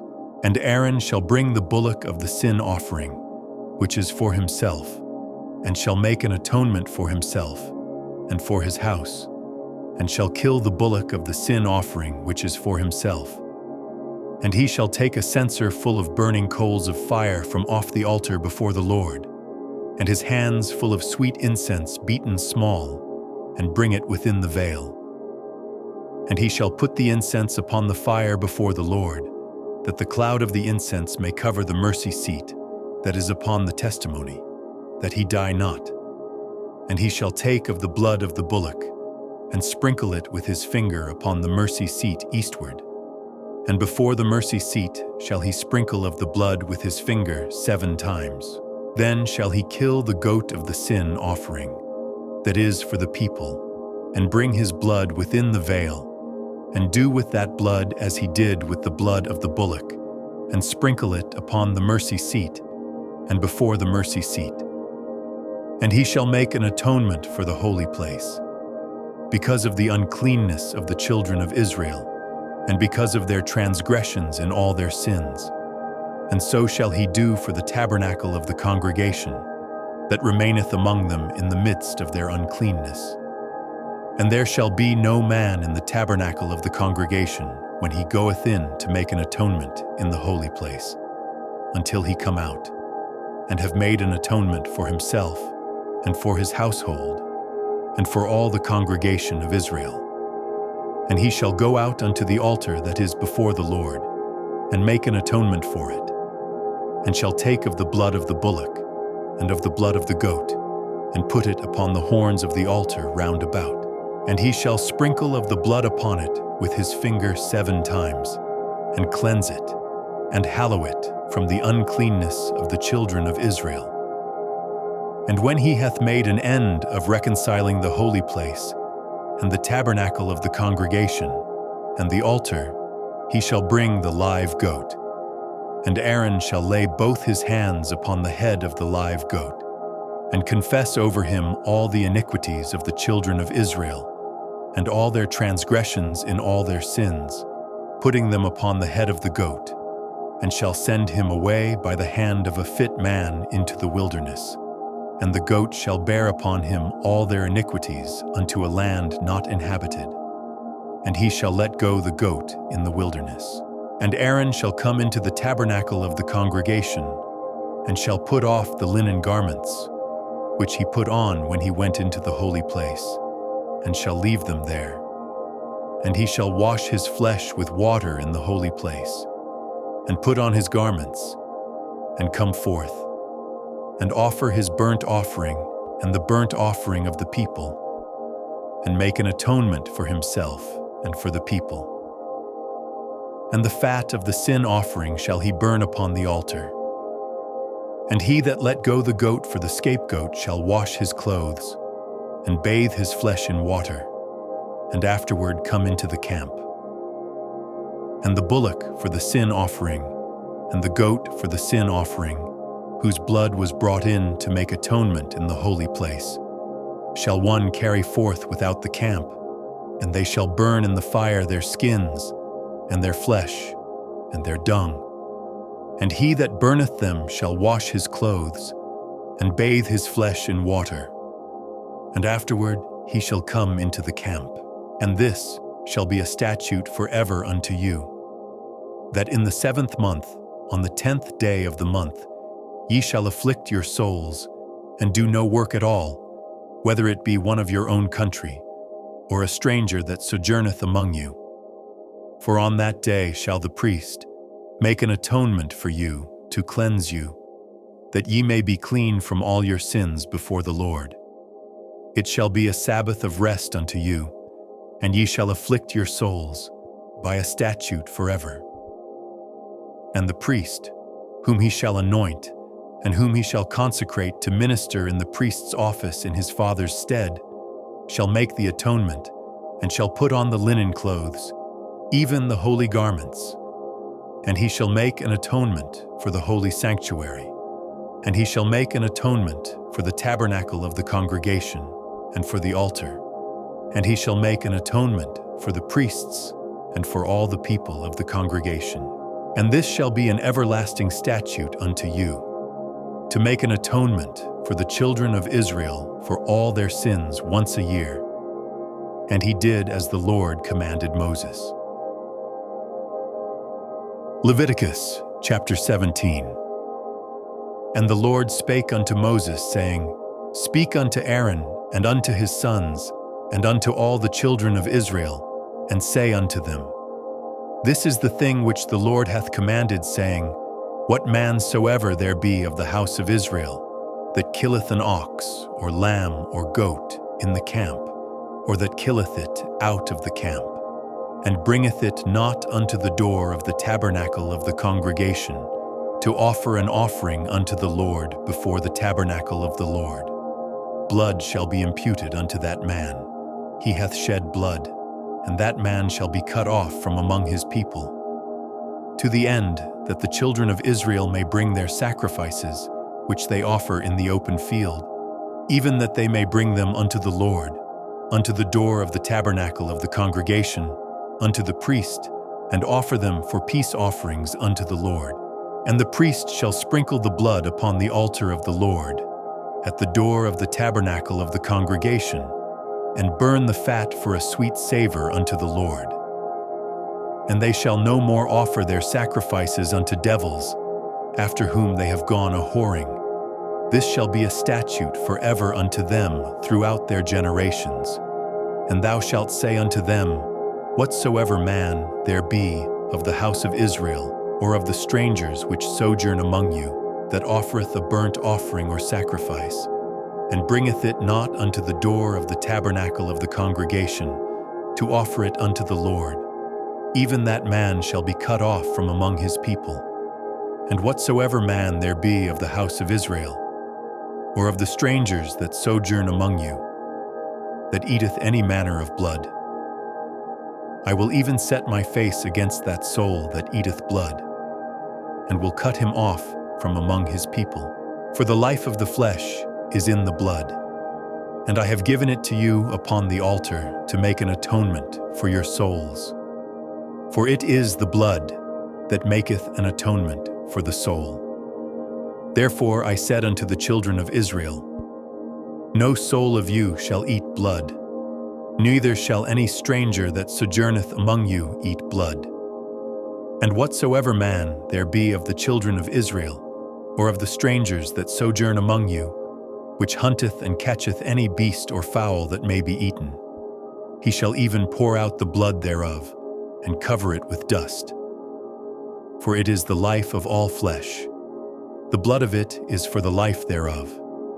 Therefore I said unto the children of Israel, Ye shall eat the blood of no manner of flesh, for the life of all flesh is the blood thereof. Whosoever eateth it shall be cut off, and every soul that eateth that which died of itself, or that which was torn with beasts, whether it be one of your own country or a stranger, he shall both wash his clothes and bathe himself in water, and be unclean until the even. Then shall he be clean.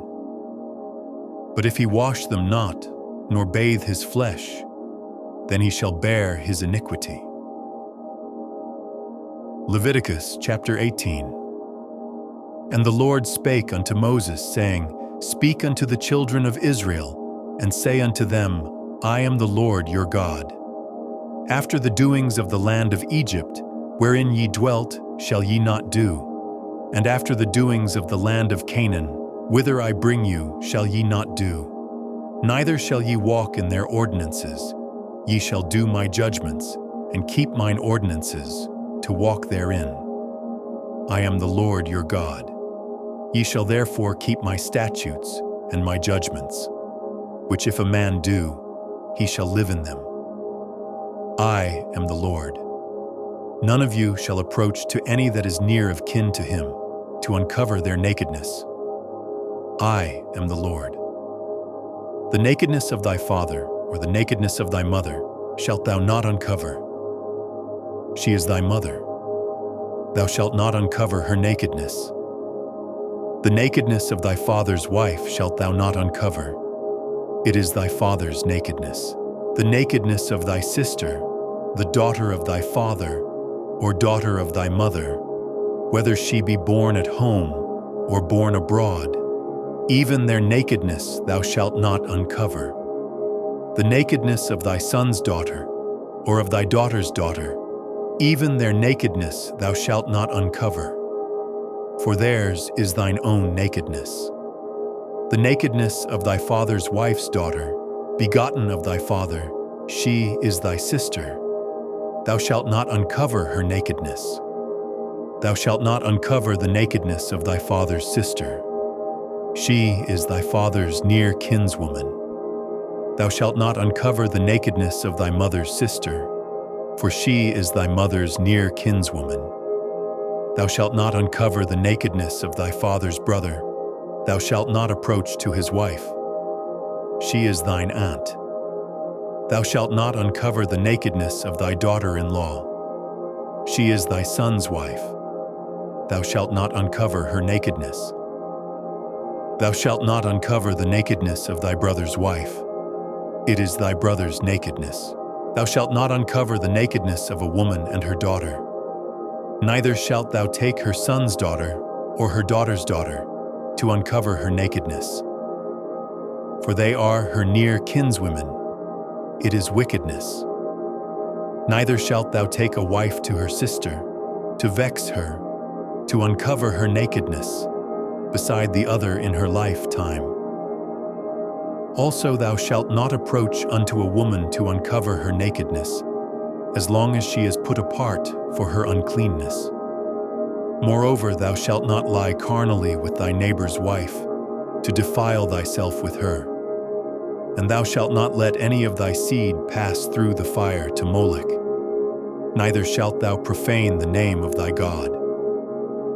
I am the Lord. Thou shalt not lie with mankind, as with womankind.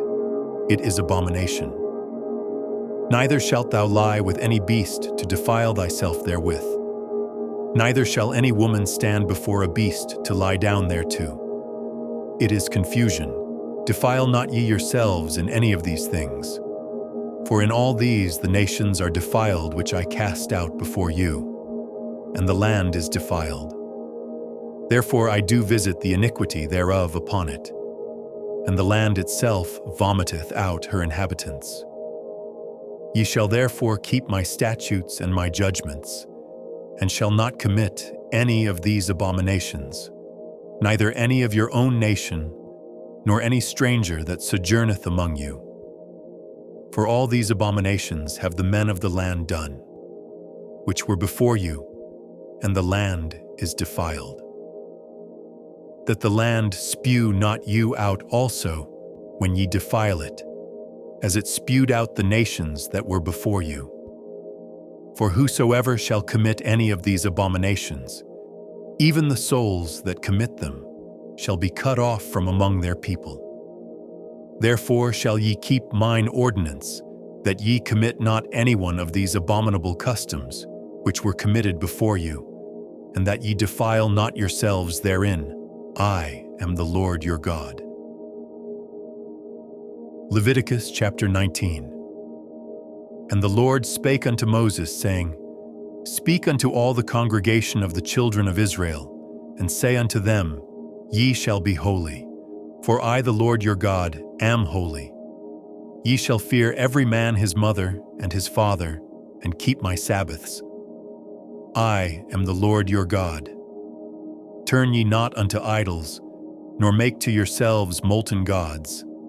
I am the Lord your God. And if ye offer a sacrifice of peace offerings unto the Lord, ye shall offer it at your own will. It shall be eaten the same day ye offer it, and on the morrow. And if aught remain until the third day, it shall be burnt in the fire. And if it be eaten at all on the third day, it is abominable. It shall not be accepted. Therefore, everyone that eateth it shall bear his iniquity, because he hath profaned the hallowed thing of the Lord, and that soul shall be cut off from among his people. And when ye reap the harvest of your land, thou shalt not wholly reap the corners of thy field, neither shalt thou gather the gleanings of thy harvest. And thou shalt not glean thy vineyard, neither shalt thou gather every grape of thy vineyard. Thou shalt leave them for the poor and stranger. I am the Lord your God. Ye shall not steal, neither deal falsely, neither lie one to another. And ye shall not swear by my name falsely, neither shalt thou profane the name of thy God. I am the Lord. Thou shalt not defraud thy neighbor, neither rob him. The wages of him that is hired shall not abide with thee all night until the morning. Thou shalt not curse the deaf, nor put a stumbling block before the blind, but shalt fear thy God. I am the Lord. Ye shall do no unrighteousness in judgment. Thou shalt not respect the person of the poor, nor honor the person of the mighty. But in righteousness shalt thou judge thy neighbor. Thou shalt not go up and down as a talebearer among thy people. Neither shalt thou stand against the blood of thy neighbor. I am the Lord. Thou shalt not hate thy brother in thine heart. Thou shalt in any wise rebuke thy neighbor, and not suffer sin upon him. Thou shalt not avenge, nor bear any grudge against the children of thy people, but thou shalt love thy neighbor as thyself. I am the Lord. Ye shall keep my statutes. Thou shalt not let thy cattle gender with a diverse kind. Thou shalt not sow thy field with mingled seed. Neither shall a garment mingled of linen and woolen come upon thee. And whosoever lieth carnally with a woman, that is a bondmaid, betrothed to an husband, and not at all redeemed, nor freedom given her. She shall be scourged. They shall not be put to death, because she was not free. And he shall bring his trespass offering unto the Lord, unto the door of the tabernacle of the congregation, even a ram for a trespass offering. And the priest shall make an atonement for him with the ram of the trespass offering before the Lord, for his sin which he hath done. And the sin which he hath done shall be forgiven him. And when ye shall come into the land, and shall have planted all manner of trees for food, then ye shall count the fruit thereof as uncircumcised. 3 years shall it be as uncircumcised unto you. It shall not be eaten of.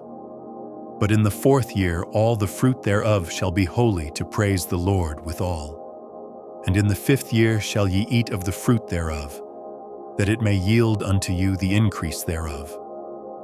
I am the Lord your God. Ye shall not eat anything with the blood. Neither shall ye use enchantment, nor observe times. Ye shall not round the corners of your heads, neither shalt thou mar the corners of thy beard. Ye shall not make any cuttings in your flesh for the dead, nor print any marks upon you. I am the Lord. Do not prostitute thy daughter, to cause her to be a whore, lest the land fall to whoredom, and the land become full of wickedness. Ye shall keep my Sabbaths, and reverence my sanctuary. I am the Lord. Regard not them that have familiar spirits, neither seek after wizards, to be defiled by them. I am the Lord your God.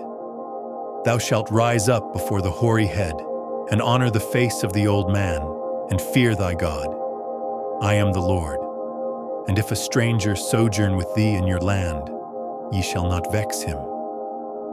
But the stranger that dwelleth with you shall be unto you as one born among you, and thou shalt love him as thyself. For ye were strangers in the land of Egypt. I am the Lord your God. Ye shall do no unrighteousness in judgment, in meteyard, in weight, or in measure. Just balances, just weights, a just ephah, and a just hin shall ye have. I am the Lord your God, which brought you out of the land of Egypt. Therefore shall ye observe all my statutes, and all my judgments, and do them. I am the Lord. Leviticus chapter 20. And the Lord spake unto Moses, saying, Again, thou shalt say to the children of Israel, Whosoever he be of the children of Israel, or of the strangers that sojourn in Israel, that giveth any of his seed unto Molech, he shall surely be put to death. The people of the land shall stone him with stones. And I will set my face against that man, and will cut him off from among his people, because he hath given of his seed unto Molech, to defile my sanctuary, and to profane my holy name. And if the people of the land do any ways hide their eyes from the man, when he giveth of his seed unto Molech, and kill him not, then I will set my face against that man, and against his family, and will cut him off, and all that go a-whoring after him, to commit whoredom with Molech from among their people. And the soul that turneth after such as have familiar spirits, and after wizards, to go a-whoring after them, I will even set my face against that soul, and will cut him off from among his people. Sanctify yourselves therefore, and be ye holy, for I am the Lord your God, and ye shall keep my statutes and do them. I am the Lord which sanctify you. For every one that curseth his father or his mother shall be surely put to death. He hath cursed his father or his mother. His blood shall be upon him. And the man that committeth adultery with another man's wife, even he that committeth adultery with his neighbor's wife, the adulterer and the adulteress shall surely be put to death. And the man that lieth with his father's wife hath uncovered his father's nakedness. Both of them shall surely be put to death. Their blood shall be upon them. And if a man lie with his daughter-in-law, both of them shall surely be put to death. They have wrought confusion. Their blood shall be upon them.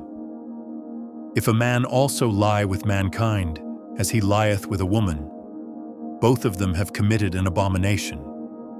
They shall surely be put to death. Their blood shall be upon them. And if a man take a wife and her mother, it is wickedness. They shall be burnt with fire, both he and they, that there be no wickedness among you. And if a man lie with a beast, he shall surely be put to death, and ye shall slay the beast. And if a woman approach unto any beast, and lie down thereto, thou shalt kill the woman and the beast. They shall surely be put to death. Their blood shall be upon them. And if a man shall take his sister, his father's daughter, or his mother's daughter, and see her nakedness, and she see his nakedness, it is a wicked thing, and they shall be cut off in the sight of their people. He hath uncovered his sister's nakedness. He shall bear his iniquity. And if a man shall lie with a woman having her sickness, and shall uncover her nakedness, he hath discovered her fountain, and she hath uncovered the fountain of her blood. And both of them shall be cut off from among their people. And thou shalt not uncover the nakedness of thy mother's sister, nor of thy father's sister, for he uncovereth his near kin. They shall bear their iniquity. And if a man shall lie with his uncle's wife, he hath uncovered his uncle's nakedness. They shall bear their sin. They shall die childless. And if a man shall take his brother's wife, it is an unclean thing. He hath uncovered his brother's nakedness. They shall be childless. Ye shall therefore keep all my statutes and all my judgments, and do them, that the land, whither I bring you to dwell therein, spew you not out. And ye shall not walk in the manners of the nation, which I cast out before you. For they committed all these things, and therefore I abhorred them. But I have said unto you, ye shall inherit their land, and I will give it unto you to possess it, a land that floweth with milk and honey. I am the Lord your God, which have separated you from other people. Ye shall therefore put difference between clean beasts and unclean, and between unclean fowls and clean. And ye shall not make your souls abominable by beast, or by fowl, or by any manner of living thing that creepeth on the ground, which I have separated from you as unclean. And ye shall be holy unto me, for I the Lord am holy, and have severed you from other people, that ye should be mine. A man also or woman that hath a familiar spirit, or that is a wizard, shall surely be put to death. They shall stone them with stones. Their blood shall be upon them. Leviticus, chapter 21. And the Lord said unto Moses, Speak unto the priests the sons of Aaron, and say unto them, There shall none be defiled for the dead among his people, but for his kin, that is near unto him, that is, for his mother, and for his father, and for his son, and for his daughter, and for his brother, and for his sister a virgin, that is nigh unto him, which hath had no husband. For her may he be defiled. But he shall not defile himself, being a chief man among his people, to profane himself. They shall not make baldness upon their head, neither shall they shave off the corner of their beard, nor make any cuttings in their flesh. They shall be holy unto their God, and not profane the name of their God. For the offerings of the Lord made by fire, and the bread of their God, they do offer. Therefore they shall be holy. They shall not take a wife that is a whore or profane. Neither shall they take a woman put away from her husband, for he is holy unto his God. Thou shalt sanctify him therefore, for he offereth the bread of thy God. He shall be holy unto thee. For I, the Lord, which sanctify you, am holy. And the daughter of any priest, if she profane herself by playing the whore, she profaneth her father. She shall be burnt with fire. And he that is the high priest among his brethren, upon whose head the anointing oil was poured, and that is consecrated to put on the garments, shall not uncover his head, nor rend his clothes. Neither shall he go in to any dead body, nor defile himself for his father or for his mother. Neither shall he go out of the sanctuary, nor profane the sanctuary of his God, for the crown of the anointing oil of his God is upon him. I am the Lord, and he shall take a wife in her virginity. A widow or a divorced woman or profane or an harlot, these shall he not take, but he shall take a virgin of his own people to wife. Neither shall he profane his seed among his people, for I, the Lord, do sanctify him. And the Lord spake unto Moses, saying, Speak unto Aaron, saying, Whosoever he be of thy seed in their generations that hath any blemish, let him not approach to offer the bread of his God. For whatsoever man he be that hath a blemish, he shall not approach, a blind man, or a lame, or he that hath a flat nose, or anything superfluous, or a man that is broken-footed, or broken-handed, or crook-backed, or a dwarf, or that hath a blemish in his eye, or be scurvy, or scabbed, or hath his stones broken. No man that hath a blemish of the seed of Aaron the priest shall come nigh to offer the offerings of the Lord made by fire. He hath a blemish. He shall not come nigh to offer the bread of his God. He shall eat the bread of his God, both of the most holy and of the holy. Only he shall not go in unto the veil, nor come nigh unto the altar, because he hath a blemish, that he profane not my sanctuaries. For I, the Lord, do sanctify them. And Moses told it unto Aaron, and to his sons, and unto all the children of Israel. Leviticus chapter 22. And the Lord spake unto Moses, saying, Speak unto Aaron and to his sons, that they separate themselves from the holy things of the children of Israel, and that they profane not my holy name in those things which they hallow unto me. I am the Lord. Say unto them, Whosoever he be of all your seed among your generations, that goeth unto the holy things, which the children of Israel hallow unto the Lord, having his uncleanness upon him, that soul shall be cut off from my presence. I am the Lord. What man soever of the seed of Aaron is a leper, or hath a running issue, he shall not eat of the holy things until he be clean. And whoso toucheth anything that is unclean by the dead, or a man whose seed goeth from him, or whosoever toucheth any creeping thing, whereby he may be made unclean, or a man of whom he may take uncleanness, whatsoever uncleanness he hath. The soul which hath touched any such shall be unclean until even, and shall not eat of the holy things, unless he wash his flesh with water. And when the sun is down, he shall be clean, and shall afterward eat of the holy things, because it is his food. That which dieth of itself, or is torn with beasts, he shall not eat to defile himself therewith. I am the Lord. They shall therefore keep mine ordinance, lest they bear sin for it, and die therefore if they profane it. I, the Lord, do sanctify them. There shall no stranger eat of the holy thing. A sojourner of the priest, or an hired servant, shall not eat of the holy thing. But if the priest buy any soul with his money, he shall eat of it, and he that is born in his house, they shall eat of his meat.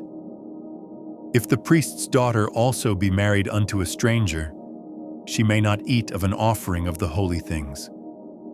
But if the priest's daughter be a widow or divorced, and have no child, and is returned unto her father's house, as in her youth, she shall eat of her father's meat, but there shall no stranger eat thereof.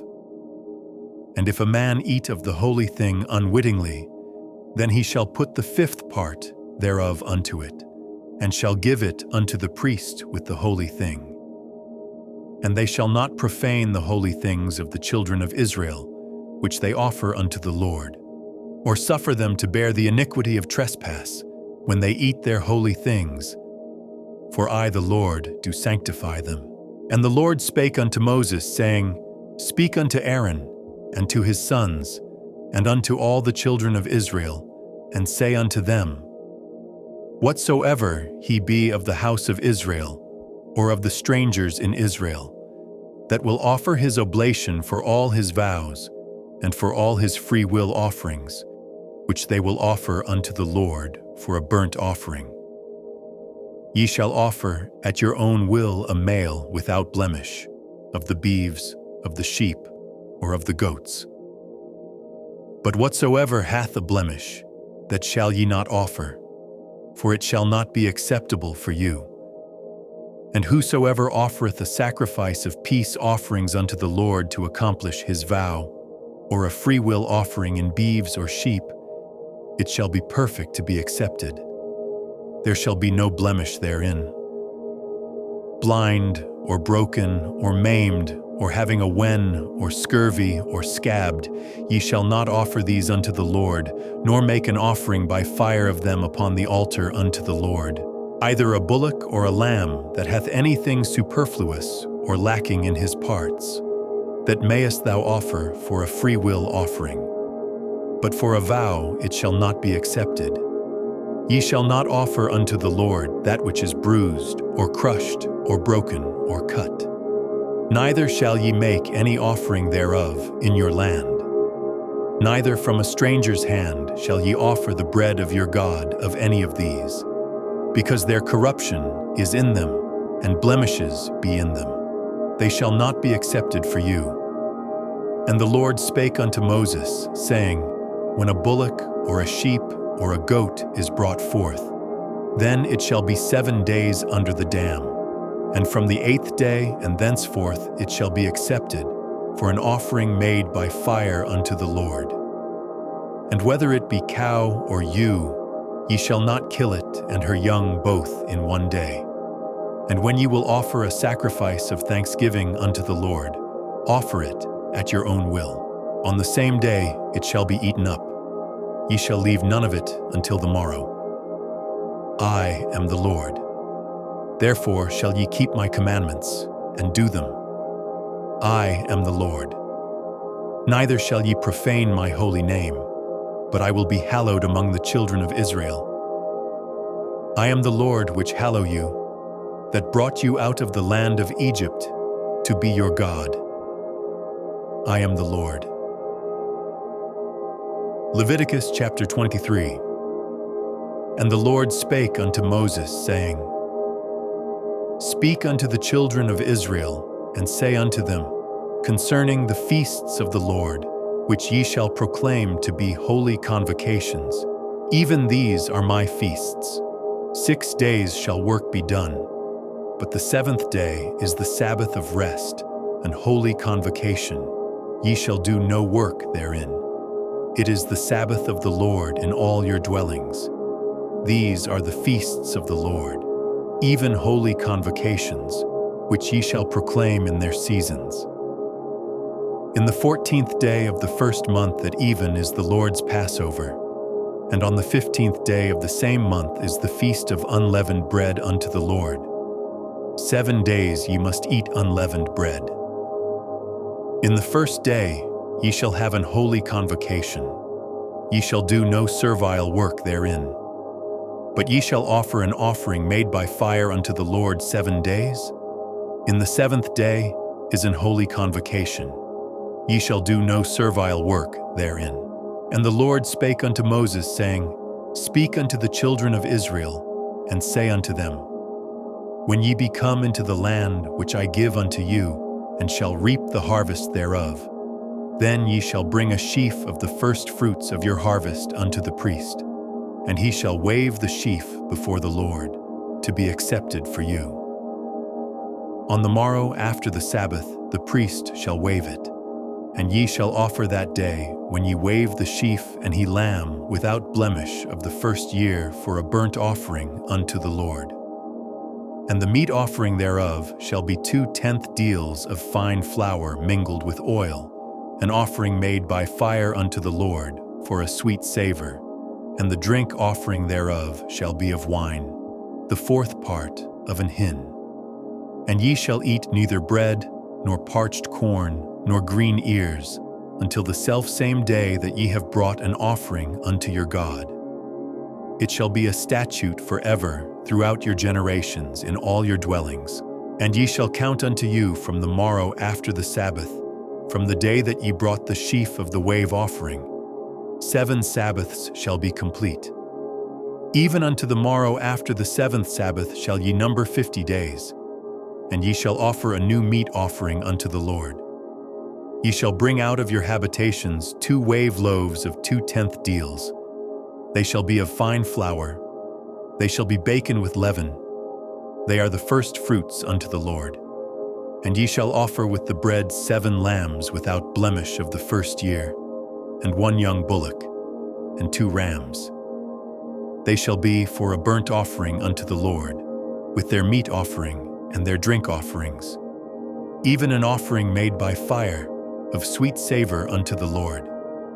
Then ye shall sacrifice 1 kid of the goats for a sin offering, and 2 lambs of the first year for a sacrifice of peace offerings. And the priest shall wave them with the bread of the first fruits, for a wave offering before the Lord, with the 2 lambs. They shall be holy to the Lord for the priest. And ye shall proclaim on the selfsame day, that it may be an holy convocation unto you. Ye shall do no servile work therein. It shall be a statute forever in all your dwellings throughout your generations. And when ye reap the harvest of your land, thou shalt not make clean riddance of the corners of thy field when thou reapest, neither shalt thou gather any gleaning of thy harvest. Thou shalt leave them unto the poor and to the stranger. I am the Lord your God.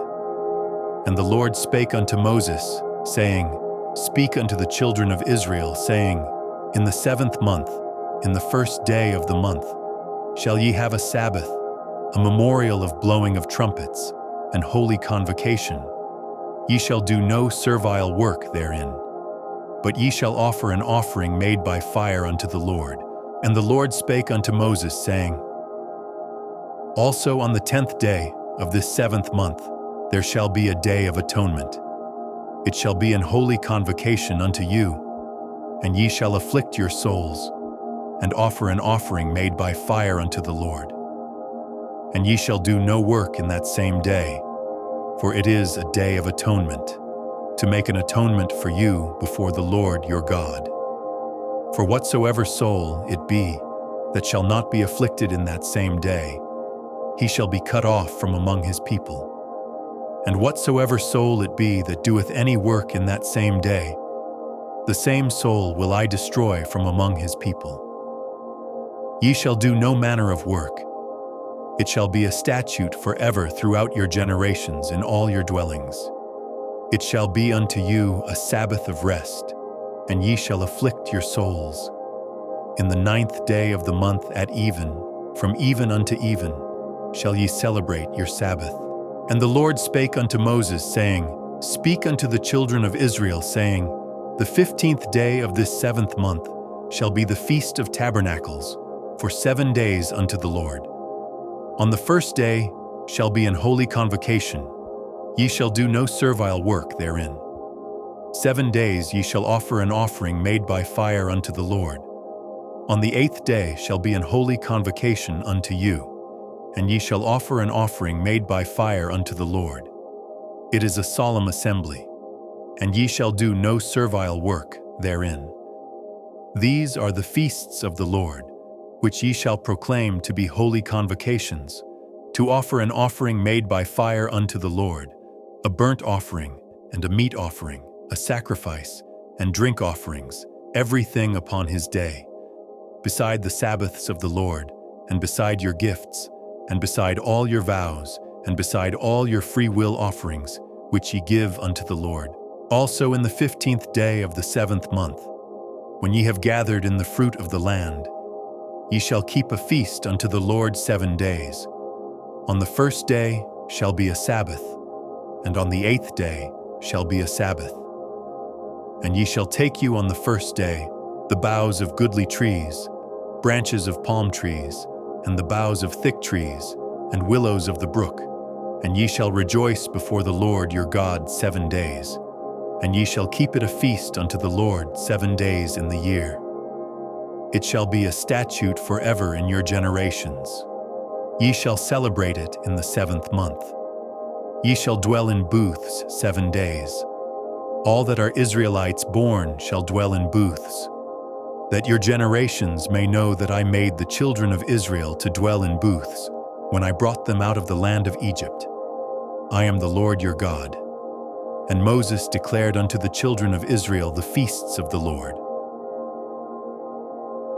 Leviticus chapter 24. And the Lord spake unto Moses, saying, Command the children of Israel, that they bring unto thee pure oil olive beaten for the light, to cause the lamps to burn continually. Without the veil of the testimony, in the tabernacle of the congregation, shall Aaron order it from the evening unto the morning before the Lord continually. It shall be a statute forever in your generations. He shall order the lamps upon the pure candlestick before the Lord continually. And thou shalt take fine flour, and bake 12 cakes thereof. 2/10 deals shall be in 1 cake. And thou shalt set them in 2 rows, 6 on a row, upon the pure table before the Lord. And thou shalt put pure frankincense upon each row, that it may be on the bread for a memorial, even an offering made by fire unto the Lord. Every Sabbath he shall set it in order before the Lord continually, being taken from the children of Israel by an everlasting covenant. And it shall be Aaron's and his sons, and they shall eat it in the holy place. For it is most holy unto him of the offerings of the Lord made by fire by a perpetual statute. And the son of an Israelitish woman, whose father was an Egyptian, went out among the children of Israel. And this son of the Israelitish woman and a man of Israel strove together in the camp. And the Israelitish woman's son blasphemed the name of the Lord and cursed. And they brought him unto Moses, and his mother's name was Shelemith, the daughter of Dibri of the tribe of Dan. And they put him in ward, that the mind of the Lord might be showed them. And the Lord spake unto Moses, saying, Bring forth him that hath cursed without the camp, and let all that heard him lay their hands upon his head, and let all the congregation stone him.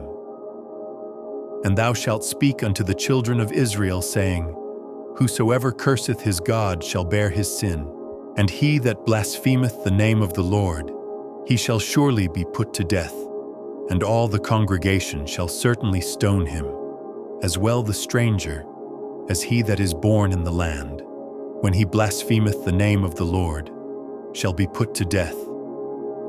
And he that killeth any man shall surely be put to death. And he that killeth a beast shall make it good, beast for beast. And if a man cause a blemish in his neighbor, as he hath done, so shall it be done to him. Breach for breach, eye for eye, tooth for tooth. As he hath caused a blemish in a man, so shall it be done to him again. And he that killeth a beast, he shall restore it. And he that killeth a man, he shall be put to death. Ye shall have one manner of law, as well for the stranger, as for one of your own country. For I am the Lord your God. And Moses spake to the children of Israel, that they should bring forth him that had cursed out of the camp, and stone him with stones. And the children of Israel did as the Lord commanded Moses. Leviticus chapter 25. And the Lord spake unto Moses in Mount Sinai, saying, Speak unto the children of Israel, and say unto them, When ye come into the land which I give you, then shall the land keep a Sabbath unto the Lord. 6 years thou shalt sow thy field, and 6 years thou shalt prune thy vineyard, and gather in the fruit thereof. But in the 7th year shall be a Sabbath of rest unto the land, a Sabbath for the Lord. Thou shalt neither sow thy field, nor prune thy vineyard. That which groweth of its own accord of thy harvest thou shalt not reap, neither gather the grapes of thy vine undressed. For it is a year of rest unto the land, and the Sabbath of the land shall be meat for you, for thee and for thy servant, and for thy maid, and for thy hired servant, and for thy stranger that sojourneth with thee, and for thy cattle, and for the beast that are in thy land, shall all the increase thereof be meat. And thou shalt number 7 Sabbaths of years unto thee, 7 times 7 years. And the space of the 7 Sabbaths of years shall be unto thee 49 years. Then shalt thou cause the trumpet of the Jubilee to sound on the 10th day of the 7th month, in the day of atonement. Shall ye make the trumpet sound throughout all your land. And ye shall hallow the 50th year, and proclaim liberty throughout all the land unto all the inhabitants thereof. It shall be a jubilee unto you, and ye shall return every man unto his possession, and ye shall return every man unto his family. A jubilee shall that 50th year be unto you. Ye shall not sow, neither reap that which groweth of itself in it, nor gather the grapes in it of thy vine undressed. For it is the jubilee. It shall be holy unto you. Ye shall eat the increase thereof out of the field. In the year of this jubilee ye shall return every man unto his possession. And if thou sell aught unto thy neighbor, or buyest aught of thy neighbor's hand, ye shall not oppress one another. According to the number of years after the jubilee thou shalt buy of thy neighbor, and according unto the number of years of the fruits he shall sell unto thee. According to the multitude of years thou shalt increase the price thereof, and according to the fewness of years thou shalt diminish the price of it. For according to the number of the years of the fruits doth he sell unto thee. Ye shall not therefore oppress one another, but thou shalt fear thy God, for I am the Lord your God. Wherefore ye shall do my statutes, and keep my judgments, and do them, and ye shall dwell in the land in safety. And the land shall yield her fruit, and ye shall eat your fill, and dwell therein in safety. And if ye shall say, What shall we eat the 7th year? Behold, we shall not sow, nor gather in our increase. Then I will command my blessing upon you in the 6th year, and it shall bring forth fruit for 3 years. And ye shall sow the 8th year, and eat yet of old fruit until the 9th year. Until her fruits come in, ye shall eat of the old store. The land shall not be sold forever, for the land is mine. For ye are strangers and sojourners with me. And in all the land of your possession ye shall grant a redemption for the land. If thy brother be waxen poor, and hath sold away some of his possession, and if any of his kin come to redeem it, then shall he redeem that which his brother sold. And if the man have none to redeem it, and himself be able to redeem it, then let him count the years of the sale thereof, and restore the overplus unto the man to whom he sold it, that he may return unto his possession. But if he be not able to restore it to him, then that which is sold shall remain in the hand of him that hath bought it until the year of Jubilee. And in the Jubilee it shall go out, and he shall return unto his possession. And if a man sell a dwelling house in a walled city, then he may redeem it within a whole year after it is sold. Within a full year may he redeem it. And if it be not redeemed within the space of a full year, then the house that is in the walled city shall be established forever to him that bought it throughout his generations. It shall not go out in the Jubilee. But the houses of the villages which have no wall round about them shall be counted as the fields of the country. They may be redeemed, and they shall go out in the Jubilee. Notwithstanding the cities of the Levites, and the houses of the cities of their possession, may the Levites redeem at any time. And if a man purchase of the Levites, then the house that was sold, and the city of his possession, shall go out in the year of Jubilee, for the houses of the cities of the Levites are their possession among the children of Israel. But the field of the suburbs of their cities may not be sold, for it is their perpetual possession.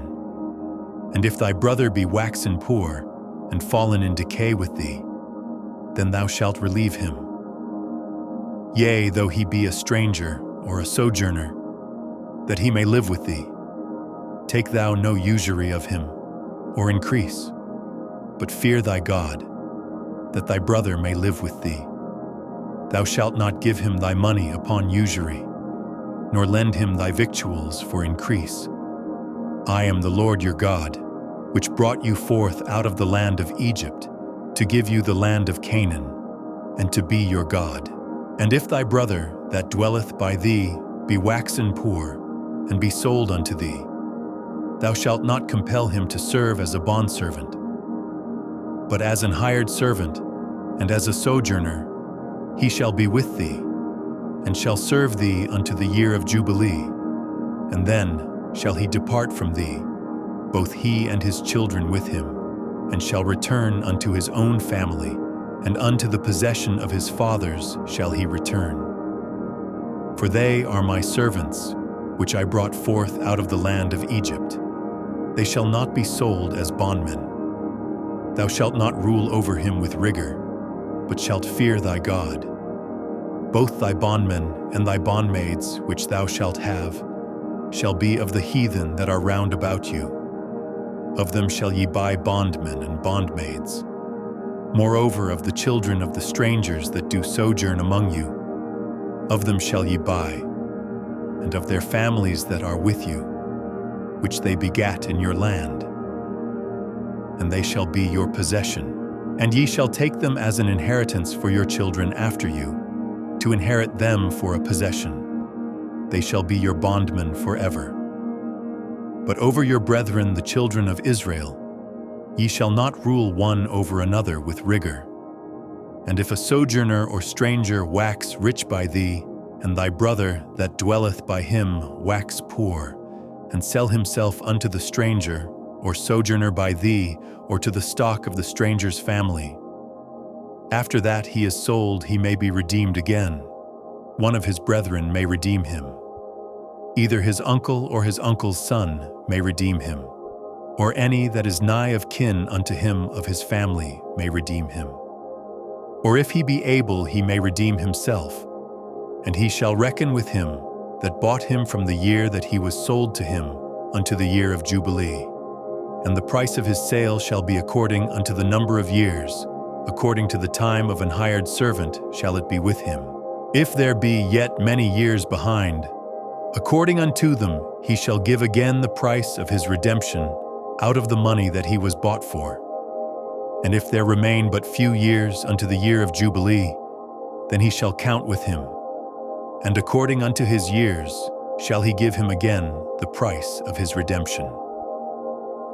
And as a yearly hired servant shall he be with him, and the other shall not rule with rigor over him in thy sight. And if he be not redeemed in these years, then he shall go out in the year of Jubilee, both he and his children with him. For unto me the children of Israel are servants. They are my servants whom I brought forth out of the land of Egypt. I am the Lord your God.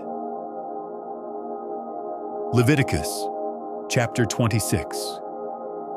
Ye shall make you no idols nor graven image, neither rear you up a standing image, neither shall ye set up any image of stone in your land, to bow down unto it. For I am the Lord your God. Ye shall keep my Sabbaths, and reverence my sanctuary. I am the Lord. If ye walk in my statutes, and keep my commandments, and do them, then I will give you rain in due season, and the land shall yield her increase, and the trees of the field shall yield their fruit. And your threshing shall reach unto the vintage, and the vintage shall reach unto the sowing time. And ye shall eat your bread to the full, and dwell in your land safely. And I will give peace in the land, and ye shall lie down, and none shall make you afraid.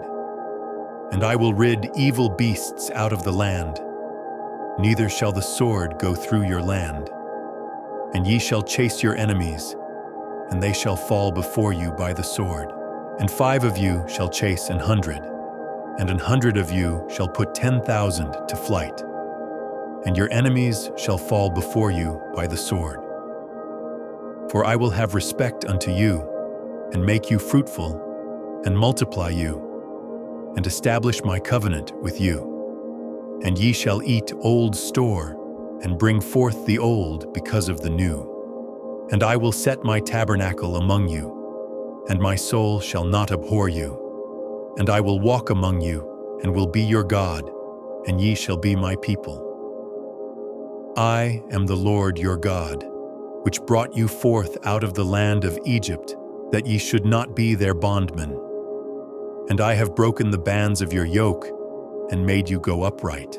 But if ye will not hearken unto me, and will not do all these commandments, and if ye shall despise my statutes, or if your soul abhor my judgments, so that ye will not do all my commandments, but that ye break my covenant, I also will do this unto you. I will even appoint over you terror, consumption, and the burning ague, that shall consume the eyes and cause sorrow of heart. And ye shall sow your seed in vain, for your enemies shall eat it. And I will set my face against you, and ye shall be slain before your enemies. They that hate you shall reign over you, and ye shall flee when none pursueth you. And if ye will not yet for all this hearken unto me, then I will punish you 7 times more for your sins. And I will break the pride of your power, and I will make your heaven as iron, and your earth as brass, and your strength shall be spent in vain. For your land shall not yield her increase, neither shall the trees of the land yield their fruits. And if ye walk contrary unto me, and will not hearken unto me, I will bring 7 times more plagues upon you according to your sins. I will also send wild beasts among you, which shall rob you of your children, and destroy your cattle, and make you few in number, and your highways shall be desolate.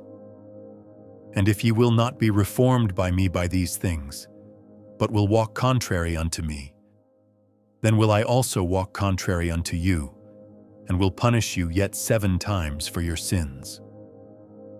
And I will bring a sword upon you, that shall avenge the quarrel of my covenant. And when ye are gathered together within your cities, I will send the pestilence among you, and ye shall be delivered into the hand of the enemy.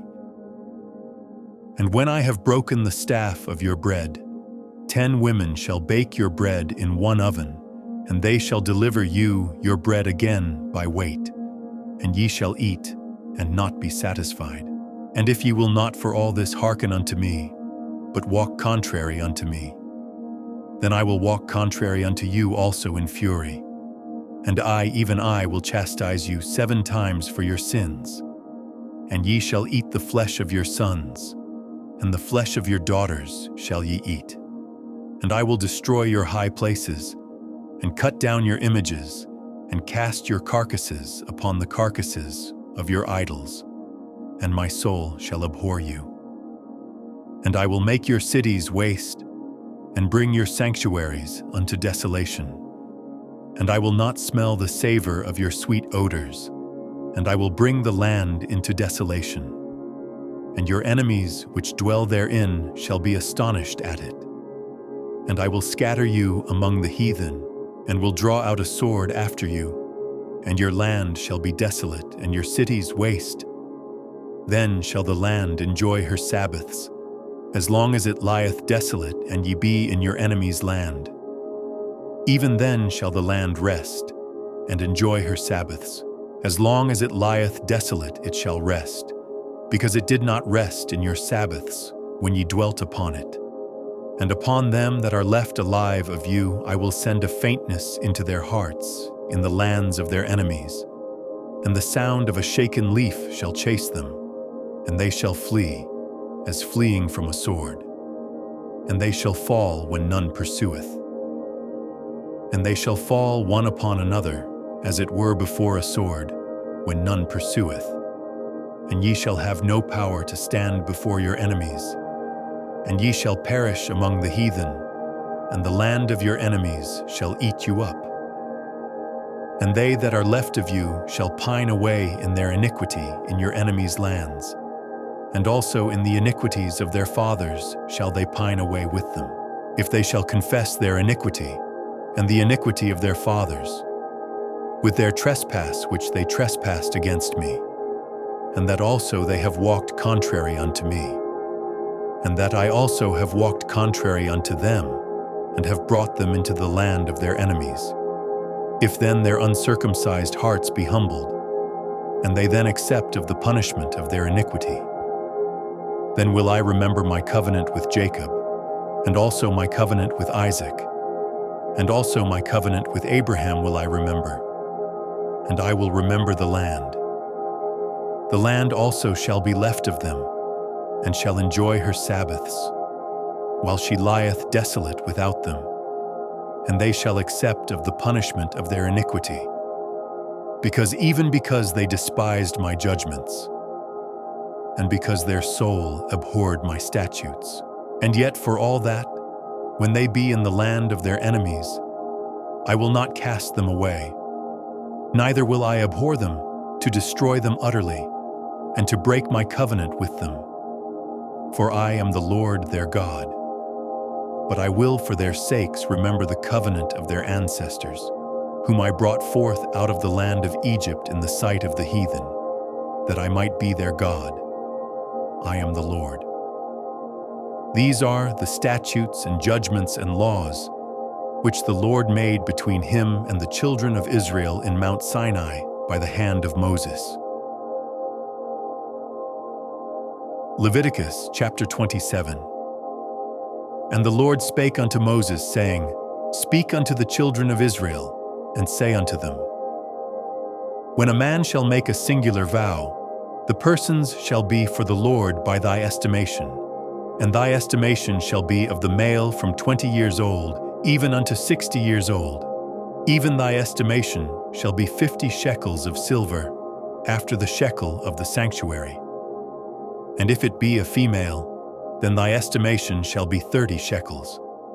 And if it be from 5 years old even unto 20 years old, then thy estimation shall be of the male 20 shekels, and for the female 10 shekels.